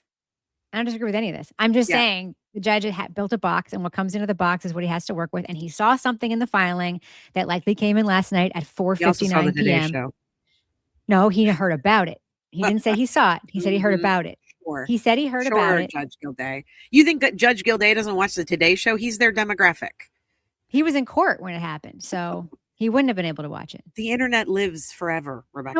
No, I know. Hey, I watched I'm interviewing Jenna Bush Hager later this week on Thursday night at the Portsmouth Music Hall. Feel free to buy tickets for that if you want. I love Jenna Bush. I'm interviewing her on Thursday night live on stage at 7 p.m. If you have questions that you'd like me to ask Jenna Bush Hager, I can ask her whatever I want. Feel free to send me a question. That's amazing. Okay, let's take a deep breath. What were we talking about? I'm not, by the way, I have, just so you know, I am not in any way like irritated or mad or whatever. I'm just as heated up as Mel is, folks. But like, I just have I've built up like a shell around. I see people jumping on stuff. Yeah. That makes the Free Karen Read side or the pro justice for Karen Read side look bananas sometimes. And I'm just a little more hesitant to read into every single word that a guy that up until this second, we all agreed was doing this case fairly. He said a thing, and now I'm seeing people say he's lost credibility. I'm like, everyone simmer down. I mean, that's my take, is that is not helpful in my opinion. Now, I'm not saying you're not helpful, Mel. What you said was very reasonable. Rebecca asked Jenna if Hunter Biden would be a good Today Show host. That's actually a great fucking question. I'm going to ask her if she's been watching his Twitter. Oh, that is such a good question. He's my new favorite Twitter. Anyone else have questions about hilarious? I want to ask her about the thing he tweeted about kindness yesterday. Emily C. said Judge Gildea is doing the teaching philosophy, quote, don't smile until Christmas, end quote. He's showing them that he's a boss in every scenario so they don't walk all over him. I'd agree with that. I still think that Michael Proctor's that is very astute. Michael Proctor's attorneys were also playing games this weekend when they didn't submit all of the medical filings. Soap API says your interactions, he means you and me, are like mine, a business analyst with one of the tech leads. Cracks everyone up because we sound like we're fighting, and then we solve the world's problems. Yes, let's solve Amen. Mel and I are saving the world, solving all the world's problems. Oh, man. Did you see this, Rebecca? Did you see Candace Owens interview Hunter Biden? Or they had a conversation? No, I would never watch that. I would never watch that in a million years. You have to watch it. It's fascinating. It's so good. Do I have to? You have to. I might make you watch it on Cross Roast. Oh boy. Oh. I don't want to do something political on Cross Roast. It's not political. Are you fucking kidding me? Candace Owens built her entire career on being political, and Hunter Biden is the son of a former president of the United States who has become a political talking point for millions of Americans. We're not talking about that. Okay, so we are 20 minutes away from the 2-hour mark, and this happened again where we had a schedule of things. This hurts my fucking heart, by the way, that I give all lives matter. That hurts my heart. That should hurt your heart. She does not. She is not an all lives matter person. Just I know, and she's not. Proctor, by the way, is a white lives matter person. She's being diplomatic. I like this. Yeah. Wait, who would be the president? You. Me? Yeah. Why me? You're fiery. You know who I would be as president? The president. What was that show? It just came out. The second season just came out, and it's about the bunker in the desert. Paradise. I would be the dude president. What's James his name? Marsden. I would be James Marsden. That's the president I would be. He's my favorite. He is so wonderful. I know. I want him to be president. Like, he's so wonderful. I have a question for you.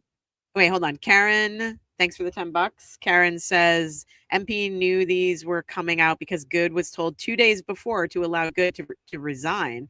They've also told the judge that is coming out for months. Yes. To be fair, we only think that MP, I'm not to be fair.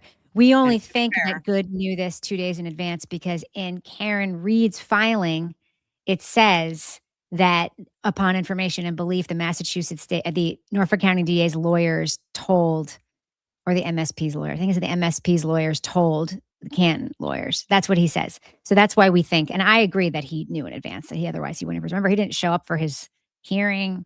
Nope. Nope. Innocent people don't join the military. All agree that Mel would be president, right? Hondo. That is so funny to me. Innocent people don't join the military at 23 years old to avoid a deposition, and innocent people don't cancel a deposition the day before if they have nothing to hide. Correct. Ding, ding, ding. Ding, ding. Correct. It's so funny about the president thing because it also reminds me, I know you don't watch or listen to their show, but the I've Had It ladies, Jennifer and Pomps. I know who they are. I know, I don't watch the show. I watch clips, but I don't. Do you remember when we had Jimmy on and I was like, well, Jimmy, who would be, and I automatically assumed that everybody would say everyone was going to say that I would be Pumps. And he said I was Jennifer, and it was the biggest compliment ever. But I would never say it that I was correct. Like, I love Jimmy. Oh, you trying to start something right now, Emily C. Over under that Proctor's hanging out at Mar-a-Lago. It's not impossible. There's not a 0% chance. Man, I am getting into some major, like on my Twitter, on my personal Twitter. Oh God, the politics. It's really funny to me. Like, well, I can't get into it here, but there's like a little gnat in here. It's driving me insane. Darlene, not the appearance on Today's Show. I never said that. I didn't hear the judge say their plan was the appearance on Today's Show. I heard the judge say their plan was to file the suits in this order. And so what the judge was saying was, be nice to each other, lawyers. Maybe like if you know you're a couple of days away from deposing something, give his lawyer some notice, which they may have. So what's also very possible is and this is, okay, I'm just going to be clear. What most likely happened is exactly what Mel is saying happened. What most likely happened was he did have notice. They decided he was going to try to not show up. And then they sent that notice he wasn't going to show up as late as possible. I agree that all of those things are very likely to have happened. The judge has only what he has. So, and he said, this came way too late. This is whatever for expediency. Like, I want this to happen today. That being said, there's something in here that I need a closer look at. So that's what I heard. No, for president. Okay. Thanks for being a member for 4 months, Luna. We appreciate you. We need to make the president VP ticket logo so that we can make merch out of it. Oh, yes. I'll get on that today. I would wear that t-shirt. Okay, since we only have like 20 minutes left. Barrett Lavoie, 2028. Can we talk about speaking of politics, can we talk about Emily C. and Adam Deitch? 100%. I've really been wanting to talk about this, and we've missed it almost twice now. So I would really like to talk about it. This has been a really good episode. I'm excited about this episode. Okay. I feel like it's a little, I think Saturday's episode was my favorite episode we've ever done. Oh, really? Yeah. Saturday's and we did 3 hours. That was a long one. And did you see Emily's going to have Jim Barakat on too? I did not see that. Oh, and the best was that Jim, I have to show you this. There's something I have to show. It relates to Jim Barakat. Okay. You'll appreciate it. You will really appreciate this. Okay. So you don't watch Turtle Boy as frequently as I do. But he talked about the hold on one second. He talked about the debate, and his whole thing, he talked about Emily's interview, talked about the debate, and his whole thing is that all the other candidates should drop out, right? Because all right, let me pull this up. Because they're taking votes away from Deitch. Okay, this is the wrong one. Hold on. Wrong one. Stop screen. Share screen. I want window. Okay. Okay.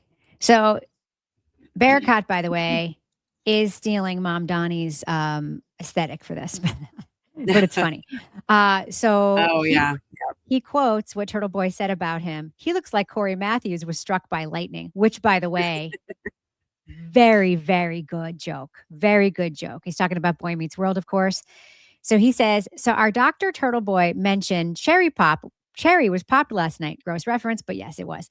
He said he doesn't know anything about me. For reference, 1, I've never been a prosecutor. 2, I've been defending the marginalized in Massachusetts my entire career. 3, I loathe corrupt government systems. 4, I'd love to hop on a show this summer and discuss. Mr. Feeney would approve. New bumper stickers dropping soon. And then he put this out. He looks like Corey Matthews was struck by lightning. And Aiden said, okay, let's do it. And we should mention that Emily C is also going to have Barricott on her show. And I am like, listen, I'm a Deitch person as much as everyone else, but I'm all about a civil democratic process. And that is what this looks like. And I love that this guy engaged directly with the person who was talking about him instead of ignoring him. Because like Turtle Boy is very, very reticent to talk to Deitch, as he should be, because the anti-Karen Reed people already have a ton of talking points about her colluding with the feds, and he doesn't want to also be seen as trying to taint a future potential DA into dropping charges against him. But this guy engaged with him directly, and I love to see it. I love it. I agree. The problem is that the way that the voting structure is in Norfolk County is like, if there was ranked choice, that'd be great.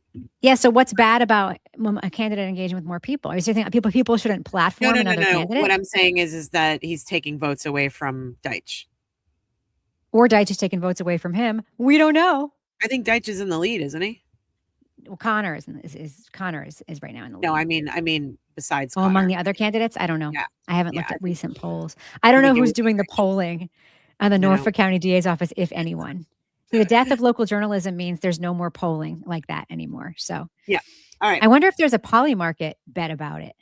Let's talk about Emily C's convo. Okay. Oh, Emily said, "Oh, let me cook. I have a plan." Do you have the link up for the video or no? I do in a second. Hold on. Okay.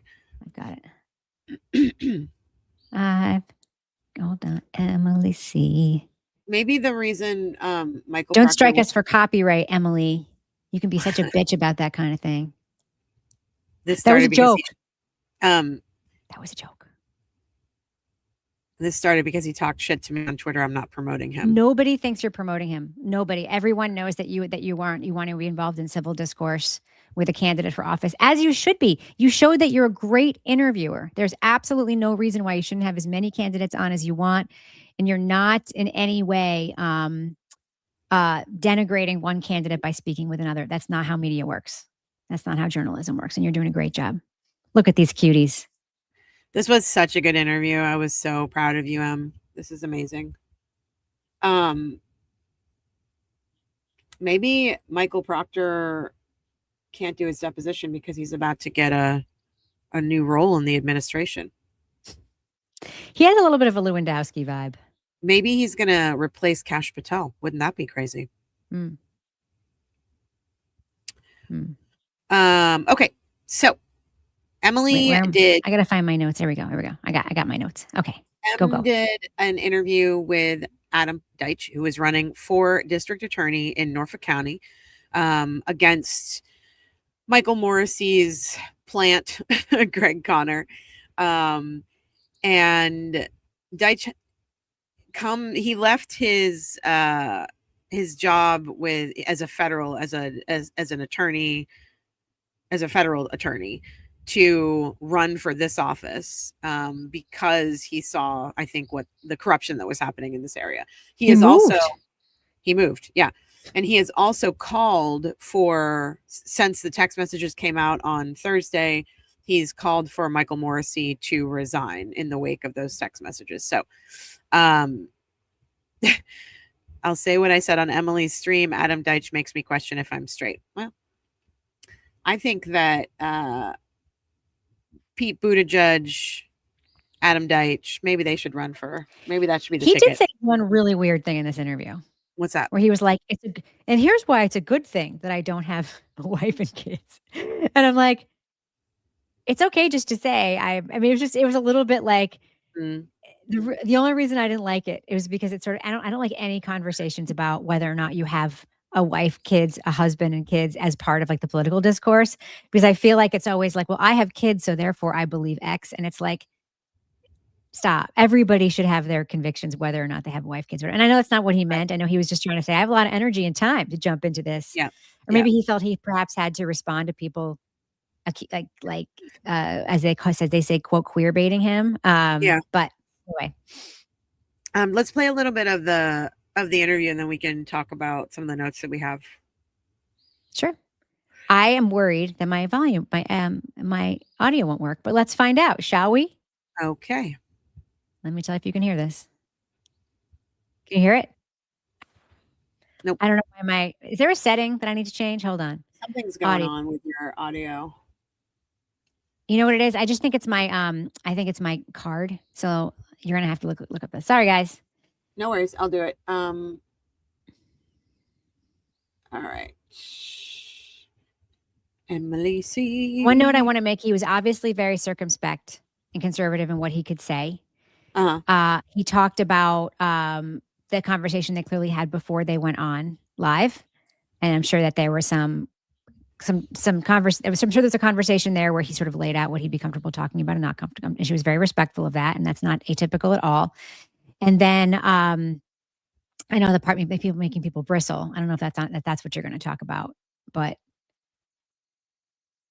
the part that's going to make people bristle. People bristled when he said that some of the in-person things around witnesses for him were, and then people didn't like that because they thought he was basically saying that some of the things Turtle Boy did were bad. I didn't hear him say that specifically, but I understand how it would be interpreted that way. I mean, I think that it's it's fair that he would say that. I don't think he has to agree with everybody in order to know that there was corruption happening. I agree. So I think that's sort of how we feel sometimes too. I mean, I won't speak for you, I'll speak for myself, but are you using I statements? No, I agree with you. I'm using I statements. You can speak for us 95% of the time, I think. Yeah, sometimes. Okay. Thank you so much for having me. Thank you so much for being here. I love the backdrop. You guys are good branding. Yeah, we were here late last night putting that up for this purpose. His voice, moved into a campaign. I always thought his voice didn't match his face. It doesn't. I would expect him to have a deeper, like more bare voice. He almost looks like we watched that new rom-com Office Romance last night on Netflix that has Brett Goldstein and J-Lo in it. He has kind of like a Brett Goldstein vibe. So you sort of expect like a more of a gravelly, like whatever, and he doesn't. He's got a very young. I think he's younger than he looks, probably. That's what I'm saying. He like just seems his voice sounds much younger. Intersected with conduct, under the roof of the district attorney's office. And I looked at the drumbeat of cases here. I've said this before, but I literally said out loud, what on earth is going on in Norfolk County?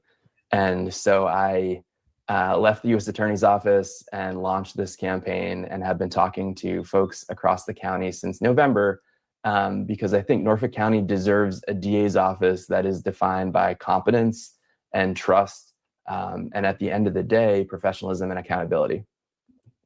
I wanted to ask you about that line. I feel like that's become kind of like synonymous with your campaign. Like, what on earth is going on in Norfolk County? What can you tell us about what you've seen and what you hope to fix?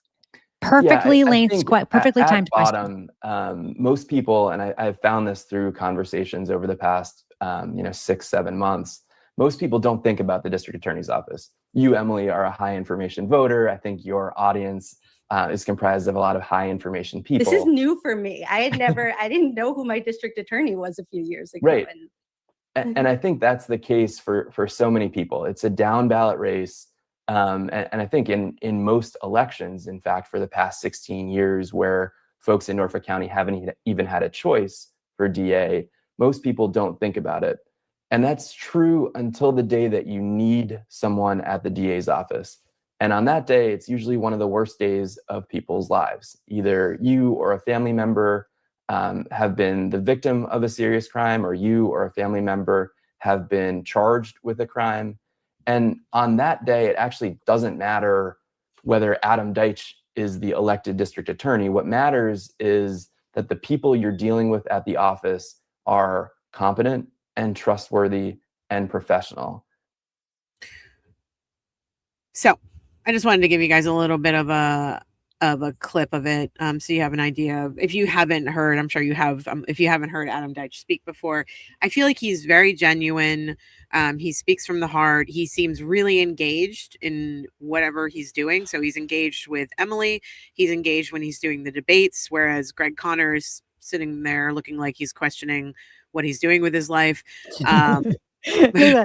And like, how did I get here? Why am I here? Right? Because Michael Morrissey told me I had to. I'm so proud that all the cops gave me donations because it shows they support me.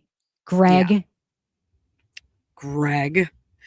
Maggie was like, Maggie was like, my fiance's name is Greg, you guys. And I was like, sorry, Greg. I guess we need to watch for Greg and Maggie's Instagrams, because I think they're going to also talk about Proctor's text, but coming from more of like a law enforcement as a whole angle. Yeah. They're very upset about what they read. So you can only imagine.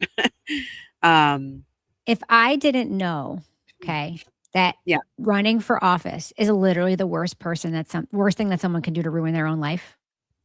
I know that it is. Like, running for office and becoming a public figure and becoming a politician is life destroying in so many ways. Yeah. If I didn't know that to be true, I would say that Emily C. should run for local office in Norfolk County. I would agree with that completely. Emily C. Great state rep. She'd be a great, even on like the planning board or the zoning board or the library committee. She'd be so good at it. Yep. She thinks on her feet. Her heart's in the right place. She does things for the right reasons. She loves her home.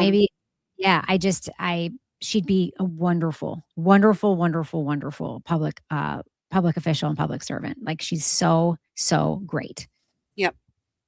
So I thought it was interesting why he's running. He said that he kept seeing a troubling drumbeat of corruption cases originating out of Norfolk County. How sad is that?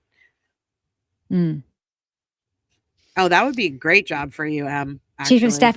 Yeah, you're like Donna Moss. You're the Donna Moss of Norfolk County.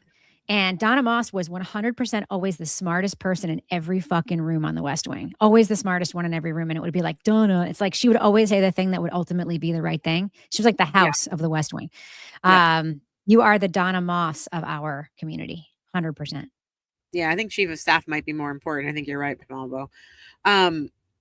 He said something to me that sticks out. And I was watching a clip before we came on this morning of like a British cop show. But he said that the Norfolk County DA's office, the current Meatball Morrissey Norfolk County DA's office, my word, Meatball, not his, creates an environment where folks with law enforcement connections get special treatment, which is sort of the understatement of the year. But it's not, he's right. And I don't think we're thinking about it enough. That's what I'll say. I was watching, this is so funny, but I was watching this little clip of a British cop show. I love British cop shows. Me too. And, you watched Blue Lights? Blue Lights is so good. Blue Lights is the one that I was watching. It was a clip love it. Where Ashlyn and I can't remember what her partner's name is, but these two cops show up at the door because they received basically a 911 call from a child inside of a house saying that there was, trouble inside the house.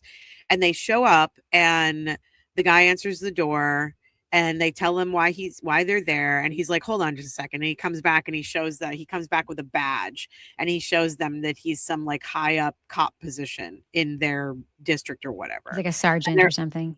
They're like, sorry, we still need to come in and talk to the kid. And then he and his wife get the kid to say the story they want them to say, so they're leaving. And then the wife gives Ashlyn, one of the cops, this like coded Angelo whatever word to let her know that she and the kid are lying and that he's like abusing them or whatever. But it's the idea that this is completely universal, that we think of this as a universal thing, that I'm watching a British cop show and I'm watching a higher up police officer flash his badge at 2 underlings to pressure them to leave him alone. And it's like, if it's happening in the UK and it's happening here, and we all know this, we're all in on the joke, right? We're all in on the joke that law enforcement protects their own, and when someone higher up, threatens them, they just, fall in line. So why are we doing anything about it? I feel like Adam Deitch might be the person to actually start to do something about it in this small county in Massachusetts that needs all the help it can get. When we were talking to Maggie on text, Maggie Freeling went to Emerson. So she went to college in Boston. I lived there for 13 years. I'm from New England. Rebecca lives there now. And Maggie was like, of all the places I've ever lived, Boston and Ohio are the most racist places I've ever lived. And I don't think you expect a place like Ohio necessarily. You definitely don't expect a place like Boston, because it's New England. It's in the Northeast, to be as racist as it is, but it's so fucking racist there. And it's so much worse. It's insidious. It's so much worse than you could ever imagine. And when you see cops talking the way that Michael Proctor was talking to his other cop buddy who he went to high school with, you see this sort of like insipid, it's been there for decades, and you can see it in these two jackoffs who are descendants of the decades of racism in this area. I would have loved to have seen Deitch interviewed after the Proctor text came out. Oh, me too. But that's my point. Like, we know as a community and outside of Norfolk County, we know that Adam Deitch is the right person for that county to change things. But even that county that is upset about the racism, and even that county that is upset about what happened with Karen Reed, I have this feeling that there's just going to vote in same old, what they're used to. They don't need to make any like crazy waves right now. They don't need like some, gay dude coming in and taking over and changing things. They're happy with the way it is. Thank you very much. And I'm worried. Presumably gay. I mean, we don't want to right? Isn't that just a presumption? I think it's a presumption. Hold on. Did I just out him? You're not the only person to say that. He's totally gay, right? I did see that the candidate forum, Emily, at the Canton Library, and Deitch called for Michael Morrissey's resignation, and now others are too. And I think that is the only acceptable thing to do when you see these texts, because he knew. Go ahead. I'm still looking to see if he's gay. He's totally gay, right? Emily was like, "So, Mr. Deitch, I'm so glad to have you on the podcast. Are you gay?" I was about to ask him, do you know if he's gay? I should probably talk about that. Isn't that none of our business? When did that all become our business? It didn't. I thought he was out. That's why I was saying it. I thought he was like out and proud gay. You know what I mean? Oh, I've just heard people referring to him as gay. I can't speak to whether or not he actually factually is or not. He's a sweetie though. I'd let him on my team too if it turns out that he's not. I think he is, but that's just me and my gaydar saying that I think he is. Maybe he is, maybe he's not, but I can guarantee you that some people in Norfolk County are like that. Whatever Michael Proctor would call him that begins with the word F and ends in agate. I hope that he's okay. That's all I'm saying. Emily said she was ignoring the chat during her interview. And at one point she looked over and saw, quote, "Jimmy, he's single." I love Jimmy. We have to have Jimmy back on the show. I do. I'm also going to send Will an email. We're going to have Will on the show as well. I think one of the other things that I thought was really important about the interview was that he also called out the NCDAO for failing to perform basic investigative procedures in John and Sandra Birchmore's cases. I love that Birchmore case. Fiery. He said that the state case would have been a lot easier to prove for Sandra Birchmore, because they only had to prove that Farwell caused her death. Correct. With intent, which begs the question, why didn't Michael Morrissey charge? Still to this day, why hasn't he charged Matthew Farwell? We know why. Why? Well, I believe I know why. Because they don't, A, he's cop friendly. B, he probably knows other cops involved in this whole thing. It's part of this whole ecosystem of cops.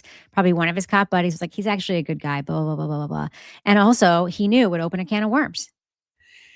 Yep. You ever heard of something called a Pandora's box? I have, Rebecca. There was this dumb TV show or a dumb podcast that we reviewed. I think it was a podcast where it was like, the host was like, you ever heard of something called Pandora's box? And I'm like, is this because I'm a lesbian? I think literally everybody has heard that. But. Adam Deitch also pointed out that the federal case is only going to cover Sandra Birchmore's murder, not that would be a twist. Explorers program. That'd be a plot twist. Not the Explorers program. That's the thing that needs to be investigated here.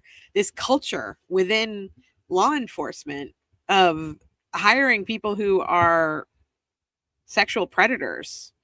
And well, Deitch talked about this. Deitch talked about law enforcement and their families living in a separate ecosystem than the rest of us live in. And that's what that speaks to. Yes.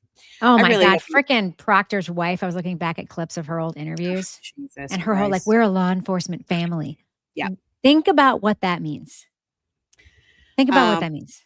Yeah, no, I know what that means. And when I saw those text messages, it made me fully understand the power that Brian Albert has. Yeah.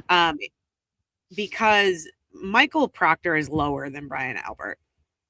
And lower Brian in what Albert, way? Lower in, like, on the food chain. Even though he's Massachusetts State Police and Brian Albert was he couldn't Boston. get into the Boston police. That's why he's right. Which I think, why are we not investigating that? Who gave him the job at MSP and why? Well, he was asked easier questions by well, first of all, he coordinated his friend's statements a little more carefully before that background check. But who gave him the job? We talked about it on the show. Well, we talked about the background check guy. We didn't talk about who gave him the show. They had to have known that he had gotten rejected by BPD. So why would Massachusetts State Police hire someone that was rejected by BPD? Sweet Sue, they did bring up Proctor's text in Today Show. They actually played tape of one of his voice memos. And everybody's wondering, no, his phone was not tapped. He was just sending, he was so comfortable with racism that he was sending his voice memos out loud. Yeah. I'm not saying that writing the N-word is any different than saying the N-word. I'm just saying it to me displays a level of confidence. Both do. They both display a level of confidence. The way the ease with which he said all of those words tells you that he says them all the time, which means he probably also says them in front of his wife and possibly his children. There's no way maybe his wife didn't know he was sharing pictures of her nudes with his friends, but she certainly knew he was a racist. There's just no way. You can't hide that. No, there's no way you can hide that. Especially if, like, let's just, like, paint a scenario. You're at a fucking cop barbecue in someone's backyard. And you see a bunch of cops hanging around the fucking grill with a bunch of burgers and hot dogs on the grill, and you're telling me that you're not overhearing them saying the N-word? Like, you don't know that's happening in your own backyard, literally? Yeah. Fuck off. They knew. Morrissey knew. Yeah. Okay. Anything else you want to chat about? My final thing on the interview is, let's see. Oh, yeah. I just wanted to say he was not in any way circumspect with regard to Birchmore, and I really appreciated that because if I'm pretty sure Farwell and his buddies have other victims, I'm pretty sure that there's a better understanding of that at the federal level than there is at the county level. That being said, he 100% should be prosecuted with murder at the county level. So anyway, no, I'm good. Yes. I'm all good. Become a member of this channel, and you can watch me get drunk tonight while Mel makes me watch a video that I don't want to see. 5 p.m. Eastern Standard Time. I hear membership at every level can get in. Is Mel Little live right now? Yeah, that's what I heard. I was going to send you guys over there if that's okay. I would love that. And if you get there, tell her we sent you. Oh, yeah. She's live. I don't want to be thirsty, but I have sent her an email asking her to come on the show, and I'd love to have her. I have too. And I know she's busy, and I know she has a lot of followers and a lot of things going on. But if you guys could mention it again, we've both sent emails. We will be very respectful. We appreciate her and love her. I won't be respectful. Yes, I'm going to be sycophantic. Yes, is what I'm going to be. Yes, you will. Let her know we sent you. Also, because I'm covering I should actually mention this. Wednesday, we're doing a special episode where I'm covering the Edric Foss case again, because he has an appeals here. His first appeal hearing is happening on Friday. I'll have 2 special guests on with me. Jessica Berryman and Charles Handy are both like local, they're Edric Foss trial insiders. They were in the courtroom for the trial. So they're going to be coming on to discuss the case with me. I know Melanie Little has really covered the Edric Foss case very well. And she had Ahmad Cruz on. So if you guys can mention it to her, I'm going to be doing that on Wednesday at 10 a.m. with Jessica Berryman and Charles Handy. And then might cover the hearing on Friday if I'm able to. So that's all I have. But yeah, thanks for being here, guys. Thanks for liking the channel. And Rebecca and I are not fighting. Oh, I promise we're not. I promise we're not. I promise you. We just know. And we're not even debating. I'm not trying to get you to change your mind. I want you to have your, I like it that you have your whole We're talking it out. We're talking it out. And I think that's important. Trying to understand where each other is coming from. Yeah. All right. I'm lame and she's great. Is basically you're not lame. You're not lame. I'm the mom who's like, okay, everybody, let's break the cookie in half and then you can pick which half you want. And I'm the only child who's like, I get the whole cookie. Thank you very much. Okay. I have sent you all over to Melanie Little. Please tell her we said hello. We love you all very much. And if anything pops up, if something crazy happens, maybe we'll talk about coming on. Well, we're going to be on with the members only at 5. But if something crazy happens, we might come on a little bit earlier than that. Not really sure. We'll let you know for sure. But all that being said, we love you. Thanks for being here. And we'll see you later.